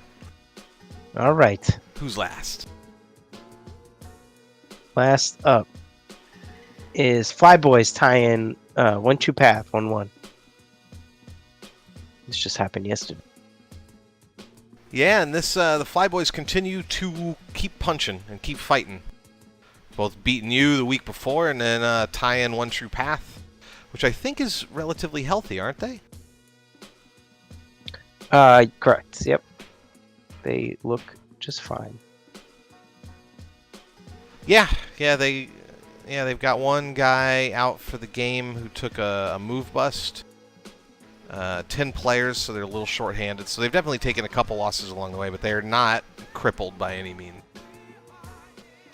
No. Flyboys are rebuilding from one of those Arabi games and a couple other kind of murderous games, but hey, 3 armor breaks. Yeah, they're got 'em the time. making progress though. Yeah. Yeah, 3 armor breaks to 19 for James Typhoon and his 1 True Path. Off 53 block advantage over 21 for the Flyboys. Yeah, I mean 3 armor breaks. One of them was a missed game on one of the better beastmen, so that's good. And this is a 0% ball possession game, so this was a punch and score. You got a punch on the ball carrier or maybe a wizard. And went shoop, That's right. scored it right then and there. So that would explain Put it it. Yeah, but it looks like a pretty miserable game other than that. 1 injury inflicted, so you got a little bit of points there. Taking 5 and a kill. You want to give me a rundown real quick on those injuries? Yeah, just an armor bust on rookie lineman, so who cares? And then a dead lineman for the Flyboys, but he was a block tackle boy, so he was almost a real boy, but that's okay. That's pretty. I mean, on humans, I think a block tackle lino's still pretty useful. It's good, but he's on borrowed time. It's not like he was the block guard tackle guy, because that guy's useful. Yeah, that's fair. But yeah, it's I guess a lucky, hard-fought tie for the Flyboys, and a dominant tie for James Typhoon and the 1 True Path, but just couldn't convert it into the win, which has got to be a big bummer. Yeah. How do you have 0% ball possession? Did he never catch his own? I guess, yeah, never on got his own kickoff. drive. Yeah, I don't know. Maybe it was a high kick or a blitz or something, and he managed to sneak under. Or he had his so own kick few and people steal that it. James went in, Yeah. stole the kick, and Maybe. then ran it backwards. And I don't know. Humans too fast. Let me see if he had. He was 4 for 2 on pickups. How was that? Now it only records passes when they're successful, so maybe it's possible. He was going for He last was- 6 vanity passes, and none of them worked. Well, not vanity passes, but maybe he was picking up the ball and trying to pass it downfield to someone quickly, and then it kept. Only 2 passes. Both failed. Right. That might explain it. So, pickups 4 successes, 2 resulting in passes that failed. The Yeah. other 2, I don't know. If 4 One of them successes was would mean score. that. How many other one- handoffs failed? None. No handoffs attempted, it looks like. Am I reading that? Yeah, so there's 1 pickup that's unaccounted for. Huh. 4 successes, but 0% ball possession. Well, I've never seen that before. Maybe I'll go back and watch this just to answer the old question. Only 4 bonehead rolls for the Flyboys as well, so that ogre get KO'd early and stay out. It doesn't look like he did much. Right. Well, he took lemons and made lemonade Yeah. and stole the tie and really kind of put the dagger, I guess, in 1 True Path's chance of staying kind of in even the bubble territory. Because that would have moved him... No, that would have put him at 11 anyway. Flyboys actually has a better record. Yeah. I keep jumping the leaderboard. We'll get there in 1 minute, but you know what we should do first? that? We should go do some spotlights. Spotlights. It was a good spotlight too. Hey, baby, kom me zien, laat me je zeggen wat ik heb. Hey, ik heb mijn broek laag, vet laag, ja, iedereen roept. Hey, stop. Who we doing then, if it's so good? Doing me. Oh Thick, rich, man, and creamy. the cheese that just won't die. Yeah, so this Except is the like a Wolves. snapshot of a team before the Arabiing. But like we were saying, this is a good week to run into Arabi because he's missing both his Bull Centaurs, which is like 250 team value. So I was going into this next match looking at what inducements I was going to take, and now I'm looking at 250 against. Yeah. I mean, I think the Bulls being out gives you helps a lot in terms of winning the game. Because For sure. with your Wolves, He's going to it's have a very lot hard more for him to hobgoblins chase you. out there. Yeah. Right, and a lot fewer for strength, speedy guys. He's gonna have a bunch of slow boys. Yep. Bunch Yeah, of a load. lot of hobs, a lot of dwarfs. Bunch of loaders. Actually, let me check. I guess you just feed him zombies as much as you can to keep those dwarves away from everybody else. Because No everybody else loads. is pretty good on this team. Yeah. So where do you want to start? Oh, my team. Yeah. Yeah, we can start with. So both my wolves picked up levels this past game. Paris Stilton finally got block. Let's go for her. And Jean Parmesan, more normals for the normal throne. Picked up sidestep. That makes 10 consecutive levels on werewolves that have been normals. So I'm still working on it. It's the Hannibal curse Mo- follows Please, more you. than that. It's 12. Well, Hannibal was the last time you ever rolled a stat up, right? Or a Well, double. yeah, that I took. I've rolled 2+ agilities on my whites, which I've declined. Oh, I just mean on the wolves. Yeah. On the wolves, yeah. Yep, that's it. I bought Moon to try and circumvent that issue, and Moon died 3 games in, so it didn't really pan out. But What That's a okay. 3 games And- they were. they got me off on the right track. And then, so right, speaking of Hannibal and my wolves, so right before they died, I was looking at these 2 whites with guard and mighty blow tackle, thinking like I should start recycling these guys because he was move busted and niggled, and I couldn't do it at the time because both my good wolf had died and then my other wolf got agi busted in the first game of the next season. Yeah.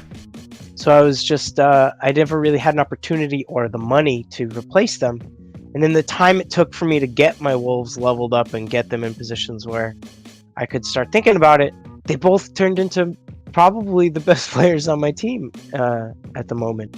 Melty Monterey Jack is like a little Franquito over there at 3/4 the price.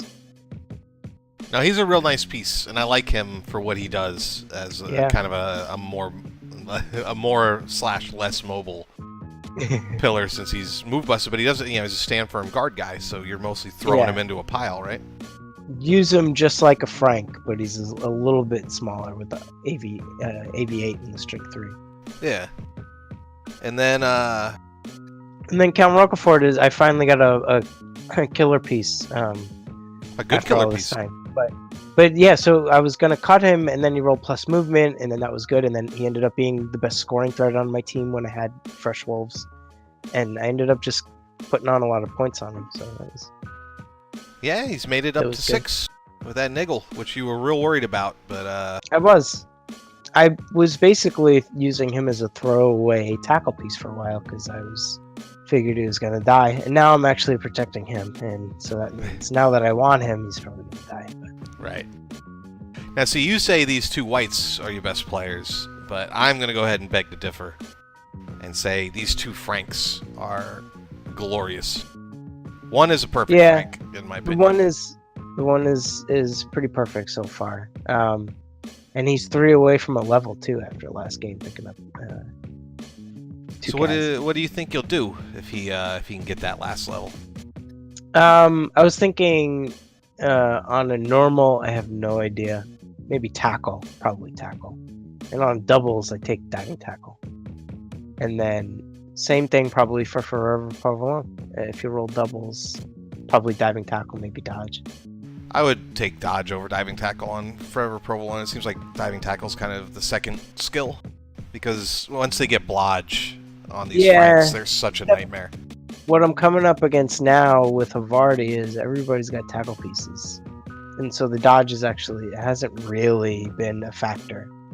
Yeah, the main thing is like a couple block, maybe like 1 or 2 blocks a game. It does a thing. It's just that they now have to take those tackle pieces and put them towards Havarti, and that means they're not after Gene Parmesan or Shake and Bake Brie, Yeah, and later that's true. Paris Stilton. Yeah, but a much more common thing that I have happen is that I put my Franks into a gang of human boys, and I say, "All right, boys, do something about this," and they all just run away. And it's really annoying. Yep. So rather than punching him, they take their chances on their On 3+ the dodges. Yeah, and that works a fair amount. Yeah, well, tackle might help with that once you can get that on Havarti or even Mr. Provolone. Diving tackle is nice. I can see why you'd want it just to keep them locked down. And I would say on Havarti, if you roll doubles, that makes a ton of sense. Or leader, because he's always on the field. Yeah, we'll see. Now, how about Mrs. Shake and Bake down here? Shake and Bake Brie, been on the team for a while for a ghoul.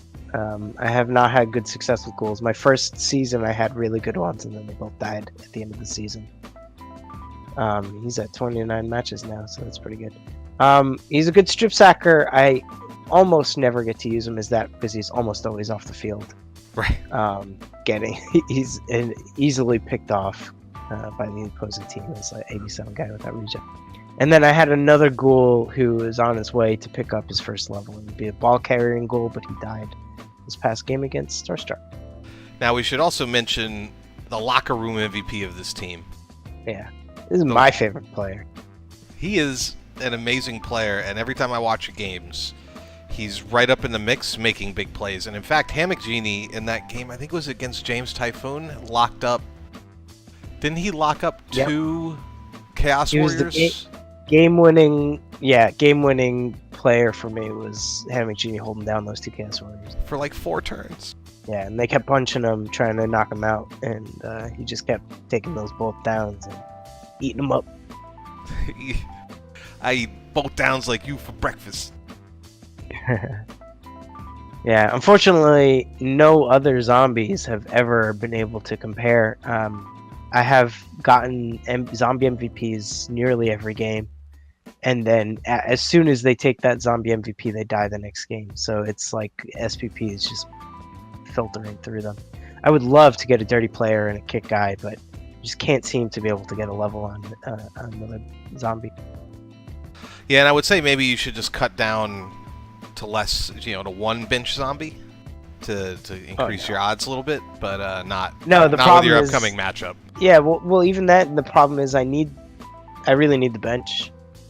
Yeah. For Fallon. The one thing I'm really trying to work on this season is my foul game. I tend to not do it at all, and I think that's a missed opportunity. I really, though, even with my efforts, maybe get 1 or 2 fouls a game. I have gotten so many expulsions on those fouls, so that the bench zombies have been important. Right. It's been not effective for me, but I'm working and I'm winning, and I'm working on it and I'm still winning, so I guess it's doing something. Yeah. Well, all good things come to those who wait. Those who give them the heel. Yeah. Give them the boot. Do that leaping stomp that I've seen so many times out of so many zombies. All right. Was there anything else you want to touch on with your boys here? No. I feel like I'm pretty TV efficient at the moment, but that's because the Wolves don't have a lot. Right. Yeah, that'll bloat out once they if they start getting anything substantial in their development. Well, even just regular normals, the one Wolf with all normals is already at 200. So. But yeah, not much else. Nice. It's a very nice looking team. Beautiful whites and franks. Team Parmesan, even with all regulars, is still a very nice little wolf. Wolves are just such good pieces, even on all regulars. Even on all normals, you don't ever need to recycle them because they're just so useful. Yeah. All right. Well, I guess then we should pop on by and take a look at some leaderboards. Yeah. Hey yo, I'm gonna be on tit out. That's all my eyes can see. Victory is mine, yeah, surprisingly. I've been laying, waiting for your next mistake. I put in work and watch my status escalate. All right, and looking at the leaderboards, there's not a ton to talk about here because it's mostly a 3-team race at this point. With Holes in a commanding lead of first place with 22 points on 7-1-1 record, which is a fantastic record. Yeah, really good season for Holes. Oh, beautiful season for Holes. Even as a Robbie game wasn't terrible or horrible. So it's just been kind of one of those blessed seasons. Kyle's been very efficient. Has not lost. 5-4-0. So those million ties, it's one of those cases where it didn't really hurt him that much. And really gives him a 2-point edge on you going into these last 3 weeks of the season. Or 4, I guess. There's this week to play, then 11, 12, and 13. So 4 games remaining in this season. Yeah. One important difference between us, though, is I've already played both of these teams, Kyle and Holes. They have not played each other. Oh, that helps. Yeah. So if Holes beats Kyle, which is possible, more than possible, is likely. Not likely, but you know what I'm saying. Right. That's better for you. It brings us right back into it, right? So, and whereas I've had this rough stretch of dwarf, human, chorf. Kyle's been feeding on some of the teams just after they've been beaten up by Orabi. Yeah, he's had a couple of them, like almost like he's Robbie's the opener. Yeah, and Kyle's on the headline stage, eating up that warmed up crowd. Yeah, so some ties and some wins on teams that have had a lot of inducements, but yeah, I feel like the last 4 games for me are should wins, and there's only a handful of those for Kyle coming up. So yeah.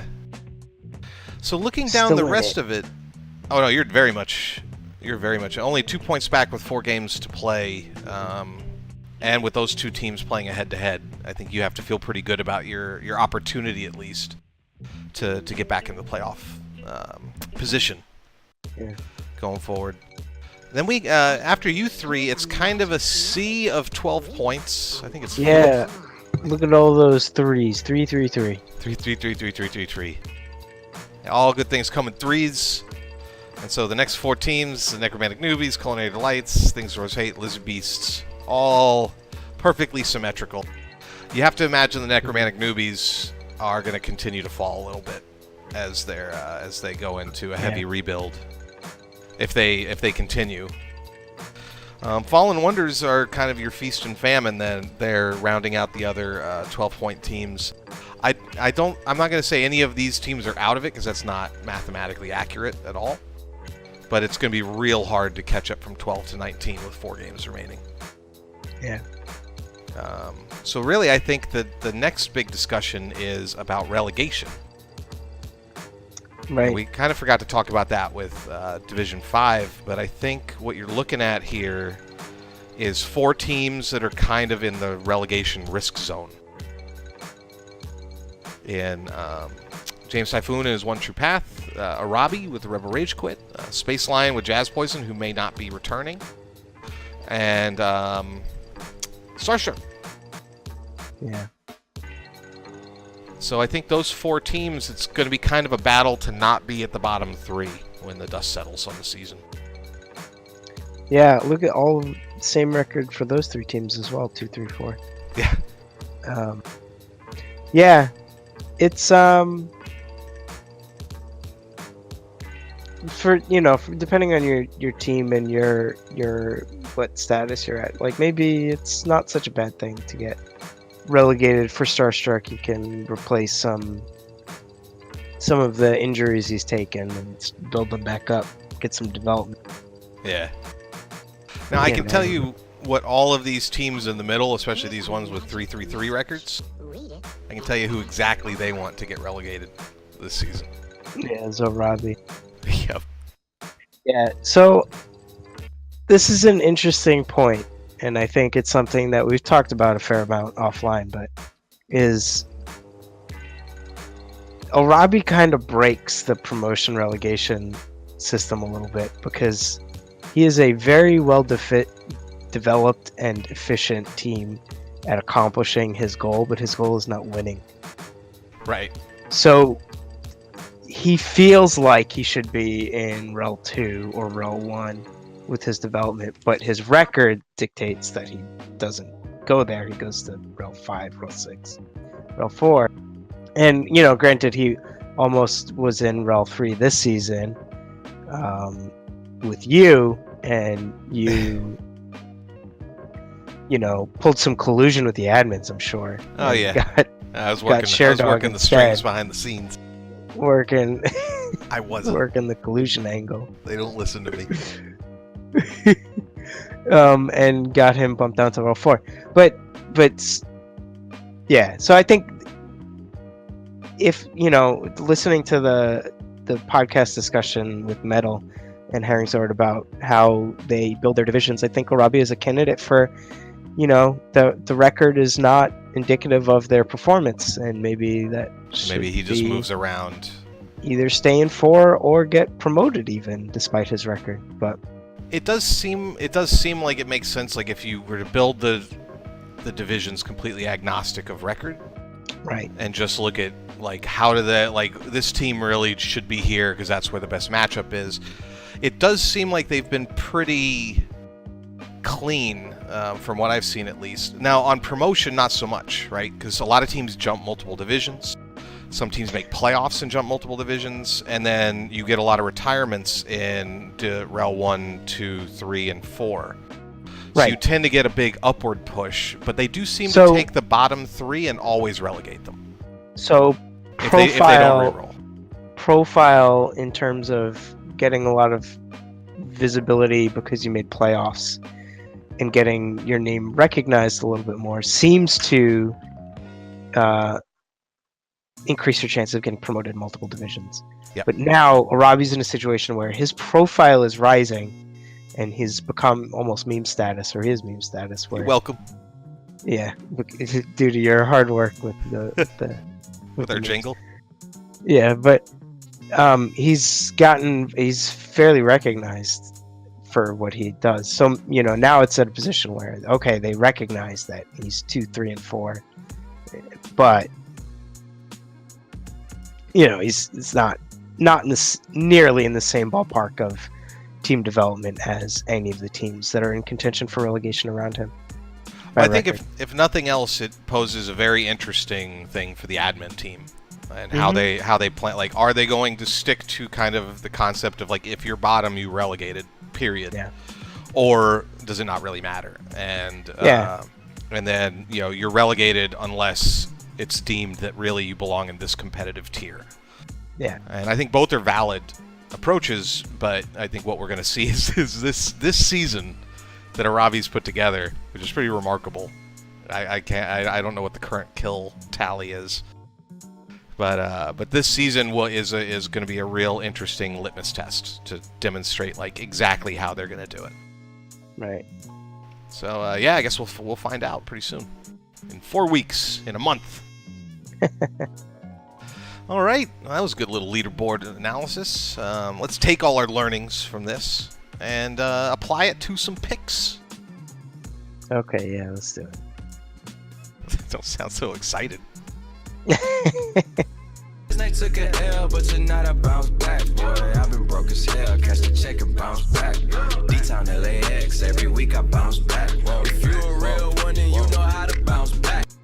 No, that's just my illness making me sound deflated.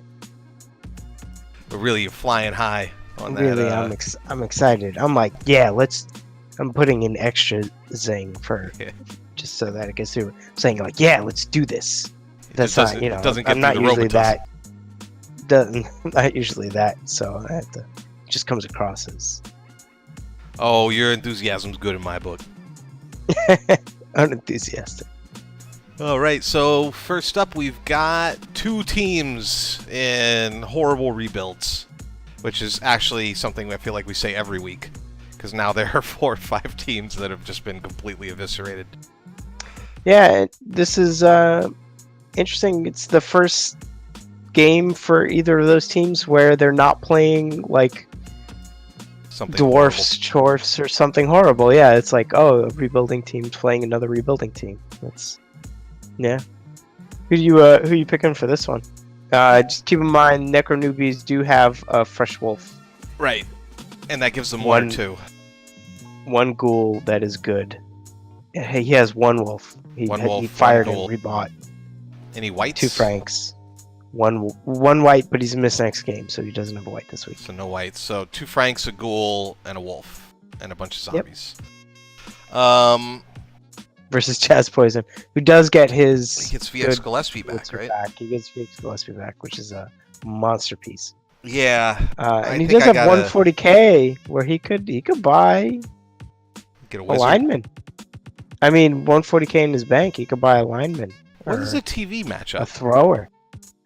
You know, I'm gonna use Rebel.net because it tells you what the actual matchup, Which is a fantastic feature, by which the way. is One of my, my favorites. favorite feature. I don't have to count loners and whatnot. Okay, team value. 12. Yeah, okay. Newbies are That's giving 1250 100. The newbie. Yeah. Yep. I think I'm going to take Jazz Poison in this one. He could get another something or other. He could dump it into a wizard with 140k cash. Oh Yeah. man, I was so wrong. What's up? I thought RebelNet was telling me this game was in progress, and that's what the clock is for. The clock is an indication that the match is planned, and it tells you the game is going to be played in 2 days. Ah, yes. 100 UTC. Well, 100 UTC. That's pretty neat. So there is a calendar. I remember people were talking about this, but that's not something I'm not streaming these games, so I don't really care when other people play the games as long as they get played. But some people, that is a useful feature. Indeed it is. And I guess it signals to the streamers as well that Yeah, that's what I'm that talking about. you're welcome to you're welcoming the streaming attention, because I know that's a bit of a debate sometimes. Some people don't like to be streamed. Yep. But All yeah, right. I think I'm going to take Jazz Poison in this one. I think Me VX too. Gillespie is kind of the difference, and I think Yep. he's finally he's been tying and winning games that he shouldn't. So Yep. maybe And now he wins a game he shouldn't for or shouldn't have. for a team that is all Franks, like I have been at times in my past, coming up against a piece that is a killer like this one is scary. Those Franks, they have no support, and there's a piece custom built to destroy them. So Yeah. No, it's I think it's a rough week for the newbies coming off, who've not quite gotten off their heels yet. Yeah. All right, who we got next? Starstruck versus Fallen Wonders. I think I'm gonna go with Starstruck in this one, because I don't think the Wonders will punish his kind of commitment to the bash as much as some of these other games have. Yeah. Not that Fall and his Wonders are not competitive. It just feels like a Starstruck week to me. This is a complete gut pick, agnostic of any data analysis. He's also getting 320 in inducements. That is a lot. That's right. He's also missing a lot of players for this game from Misnick's games. Good players, like his Ogre is out, and Right. one of his better blitzers is out. That's true. So yeah, he's missing pieces, and Fall has just an enormous number of agi ups on his Amazons and strength ups and movement ups, and so Yeah, it's a tough one. it's a tough one. I think I'm gonna go with fall. Makes sense. That's probably the right pick. But I'm picking with my gut this week. But yeah, Okay. this is gonna be a fun one to watch. Maybe. Yeah. Next up, we got a classic. Bus vs. Tim. Tim versus Bus. Dwarfs Sigh. and lizards. Lizards and dwarfs. And the crunch. Chip crunch. Uh, It's cantankerous cretaceans versus things dwarves hate. You know, it's never ceased to be really amusing to me that Bus admitted that one of the things that tilts him the most when he plays me is when I go, hey, whenever anything happens. Yep. And it just And- makes me laugh.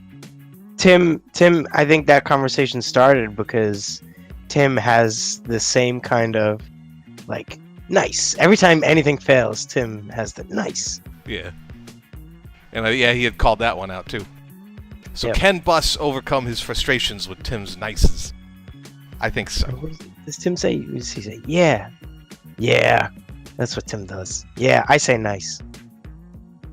Oh yeah, you say nice and Tim He goes, hates when I say- yeah. Tim goes, yeah. I think I'm taking Bus on this one. It doesn't feel like the So best many pick because there's so three-string much skinks. tackle. I know, so many three-string skinks, but so much tackle. Ay. And Tim is a remarkably mobile dwarf team now. Yeah. I'm just gonna pull him up real quick. He did lose his double move up runner, but He's a has- little light coming off of Robbie. Yeah, Dragons is out. His move up Troll Slayer. And his Longbeard Schick is out on that Niggle. But he does still have the move up Captain Deuce Blitzer. Where'd the other runner go? Did it die? I don't know. Did he cut it? I thought he had another runner that got move, and he was like, oh yeah, well, whatever. I thought it was a blitzer. He did get, yeah, Captain Deuce got a move. I thought he had 3 pieces with move, but he's only got 2 and one of them's out. So that doesn't really offset. Maybe it died in the off week for us. He's also down a guard, so he's at 1, 2, 3, 4, 5. That's remarkably low for him. You can tell he's been taking some lumps this year. Tim had a rookie runner named not Rumblebee. And if I'm not mistaken, he died. Right. And maybe he, yeah, I don't know. He still has not Rumblebee. No, he didn't. He's badly hurt. Yeah, one The of other his- runner is there. Carnival rides. Oh, you know who died was you. Yep. He put Jimmy Burrito in there, and then he died to Ooh, Robbie. there you go. So Well, he took a name, Robbie avenged but, your name. Yeah, got fired. Yeah. So yeah, only 2 plus strength skinks because Iggy Iguanodon is out for the game. That's right. So he'll get 1 loner skink on the game, which is fine. I think a loner skink is fine piece. Otherwise, all the sources are healthy. Crocs is back. He's got 3 of 6 points. 3 guard to Tim's 5 with the strength advantage, and then the plus strength skinks. Yeah, this seems like a bad matchup for Tim. Now, what is the TV difference? That's the only other question. He's giving big inducements. Yeah, lots. Although 1900 to 14, so almost 70k of that is cash on hand for Basunda, so a little bit less. a little bit less, but still 400, almost 450 or 440 inducements until he cuts the cash down. But then again, what did dwarves even get? He'll get a He's wizard. at 370 if he cuts the cash. He'll get a wizard and a bribe, and probably a wizard and 2 bribes would be my guess. Yeah, it And helps then he with can the keep the death death roller. roller. Yeah. Although Tim fired his death roller Again. for the I'm assuming for the Arabi match, For the Arabi match, yep. probably for team value purposes. Yeah, that sounds right. He just bought that thing and then fired it. I like it. You don't need a death roller, Tim. You don't. So who are you taking? I'm gonna take Boss on this one. Yeah, Tim, eat it. No one likes you. I like Tim. Go throw, I've met Tim. I haven't met Boss. Well, it's hard, but Bus is all the way down South America. Yeah. Tim's Tim and I in ate, DC. ate crabs. Well, I assume you were down in his area then. In No. Crab Cake Land. No? Boston is known for seafood, man. Come on. Get out of here. Come on. Don't With for the chowder. lobsters. We got the lobsters. That's Maine. You yeah, guys well, can't, we you can't just brand do you everything think- New England who and do you take think everything owns from Maine? them. We've Who got do you maple think syrup. owns Maine? Massachusetts. Yeah, the Patriots. Get out of here. This is a Patriots fandom tracks with lobster fishing states. Yeah, true. All right. Nah, we love you, Tim. Speaking of someone else we love, Kyle. And I don't know you. I don't know Fly Boys, so I can't. I don't know how I feel about you, Flyboys. Yeah. Klepto. You're probably, Your name probably nice suggests enough. I don't know that I'd want to be your friend because you're stealing my stuff, Klepto. I might Knight. let you be my friend, but I wouldn't let you in the house. You got the name Klepto. Yeah, I'd just be like, hey, nice to see you, neighbor. I'm going to go back inside. Yeah. So the question. Don't follow. This is not great. This is not a great matchup for you in your quest to. Though you get a Robbie, and I think that's a decent win chance. But we'll get to that in a second. Yeah, it's just. Do they do the thing where Kyle kind of dominates, but then lets someone get away with speed off a ball steal, or do they not? And that's the difference in the game. Against me, he played his humans like they were pro elves, and I was totally caught off guard by it. And I think that that's a possibility. Not that Kyle will be caught off guard by it, but he does not have movement 8 pieces to react to it. I think there's a possibility, yeah, that he gets. Oh, look at this! He's got a plus agi Chuck Yeager. I think he had that as well, but Yeah, he did. He's got a couple decent pieces still. That Yeah, team is so I think- definitely on the better side of the recovery curve at this point, so it's not a non-competitive human team. yeah, he's accumulating blitzers to start the grind of getting them back up to levels again.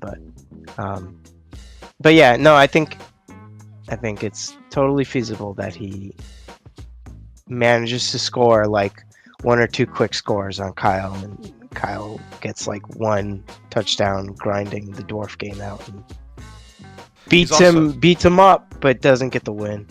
That's what I'm hoping for. He's also at about 450 TV or 440 TV difference, so he's Yeah. gonna get a couple inducements. It could happen. I think I'm gonna pick Kyle. A wizard could swing. Yeah, could swing the score super. Yeah, well, if he Kyle. does like the Prelf thing, right? And he wizards, steals the ball, and then throws it to a scoring threat, and then Kyle can't recover. Right. Like, that would be a real big play. But the question is does he pull that off? Right. That's tough to say. Who you taking? I'm gonna go with Flyboys, All right. both because I want them to win and because I think they have a real shot. They are that kind of tough matchup for him. Yeah, I was impressed, very impressed in our matchup. Nice. All right, who we got next? Next up, we got Culinary Delights versus One True Path. Game of 2 chaos teams, one on the ascent and one on the decline. Decline off the cliff out the door. Well, he said he's retiring him, right? So Culinary Delights is they're riding it out. One True Path is on the way up, right? Like this is the second season. Development wise, yeah, I think it's our 3rd season, but Yeah. or I don't know. He came from Big O. Who knows what's over there? So. Now Trox has been, since he got blown up, honestly, his record got better. Yeah, he keeps winning now that he's stopped caring about winning or whatever. He's only He's getting back up about to 4 100. Chaos Warriors, Yeah. and they have 2 levels apiece. Yeah, he's at 1580 Oh, team wait. value versus 1690 Damn right it. now. I'm looking at James Typhoon's team. They're both Chaos. and Like, Rose this team confused. looks great. He is back up to 4 Chaos Warriors again, but none of them have 4 levels. No, but he's got levels on 2 of the new ones, and then well, this other guy's 5 points, so he could get another touchdown on him. This team doesn't seem that far from being rebuilt. I think Garosha having the niggle and the armor bust is a bigger deal. Double armor bust? Yeah. Wait, Garosha got double armor busted? Yep. Niggle and double armor. He's So just he is. like Solo Vexer. Or Extra Pulsepock. Yeah, except he's the killer, not the thrower that you're trying to put in a cage. Right. Yeah, it's a tough one. Even then. Yeah, I'm going to go with James Typhoon on this one, but Trox has been winning more than James, so it's tough to say. He's also going to be, Trox is also going to be the beneficiary of, he's got all 4 Chaos Warriors. He's got all his pieces, really, other than Beastman that's out. He could drop money and get a wizard on top, out of this if he wanted, though I imagine he won't. No, I'm gonna switch. I'm gonna go with Trox. I think this is an interesting game for Trox to pull off. I think James Typhoon's team is better rounded, but it just feels like Trox is playing this loose ball now, and it might pay off for him. Yeah. What's you? I'm gonna go with Jimmy Typhoon. These Jimmys stick together.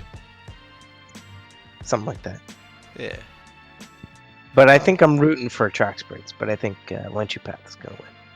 So next up, we got you and a Robbie. I do feel like ever since I've started just saying, yeah, they're going to beat a Robbie, but how many injuries? And he's been tying every game since I said. Tying and winning, yeah. Yeah. So I'm a little hesitant to do it, but I really do think that you have one of the teams that's a little better at doing this. In that you got the Wolves, and he doesn't have his Bulls to chase you down this game. Yeah, that's the thing. Is fortunate to not have the Bulls, but with the inducements now, it's going to be a little. He's going to get probably a wizard and bribes. Yeah, it's going to be tricky.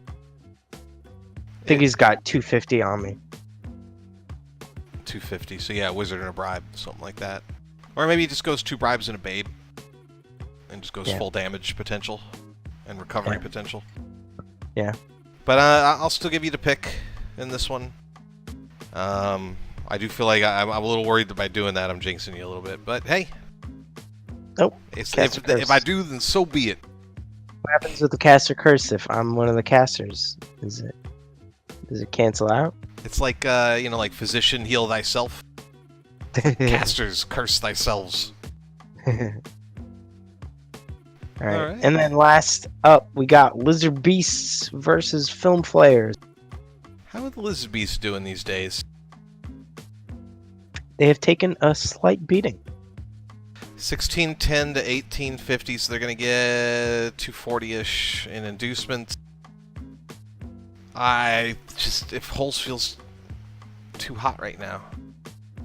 Yeah, so Kiwi Bird here with the Lizard Beasts, no replacement for the Croxagore because he's been having to buy new sources like one a week because they keep dying on him. So he hasn't been able to get the Crocs in there. So the 4 strengths. Does he have his full? He's got all 6 Sauruses, but 2 of them don't have block yet. One of them has Mighty Blow for skill. The only thing really, one of the big strongest things in Lizard Beast's favor is Gex Jr. for scoring. I think as long as he can hold off the Kaz a little bit, get that skink can put away some touch nuts. It's true. It's true he can, and his Sauruses are in generally good shape. Yeah, they're okay. Is coming up against hyper aggressive Holes with his Clawpalm Wolf. So yeah, this is a team where that Clawpalm really is going to have do some damage to the team. Yeah, he's going to have to utilize the guard kind of in pairs or even threes to make it as difficult as possible for Holes to get clean hits on the Sauruses. Yeah, but Holes has a pretty nice team too. Yep. Yeah, two Claw Mighty Blow werewolves, one of them piling on as well. Well, it's more about And the then- guard and the gate. So both whites have guard and a zombie. He has. Oh, look, he's got his own. Yeah, nope. He's got his own hammock genie. day labor. Oh yeah, he does. But he also has Hugo Hammerson, Oh, right. R.I.P. And then Cannonball Aconite from Jazz Poison. Yeah, no guard on the Franks, which is I think that's the real unfortunate side to Holes, where I think he's vulnerable is he doesn't have that solid pillar guard pieces to leverage, but he hasn't needed it because his Wolves have removed half of your team before you're in any kind of gauge position where the guard matters Yep. in previous games. So we'll see. Maybe the Lizards do it. Is that going to be your pick? You going to take the Lizards? No, I'm taking Film Flares. Gotta keep that record. All right. Well, that looks like it does it for the week. Thank you, Jimmy, for catching up with me and then getting us back on track here.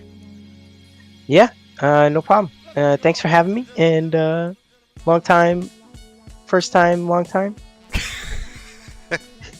I'm gonna let you go put a hot water bottle on your head and stick your feet in a hot tub, and then eat some cookies, and you'll feel better in no time. Take 2 cookies. Call me in the morning. even if they're oatmeal. I guess the oatmeal makes them healthier. Yeah, that's not how that works. It's still a lot of butter and sugar, but it does make them delicious. I love my oatmeal. I love oats and things, you know. Yeah, you're a man of the earth.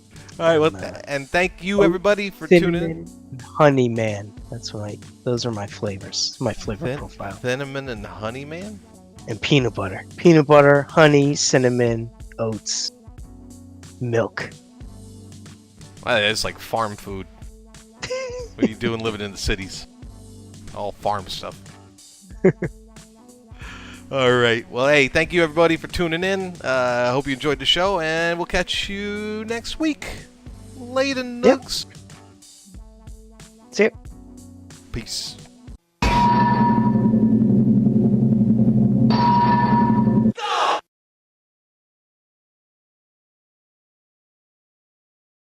Doop, boop, doop, boop, boop, boop, boop, boop, boop, boop.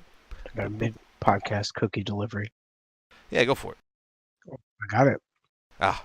I am Hans. And I am Franz, and we just want to pop you off. All right, now. All right.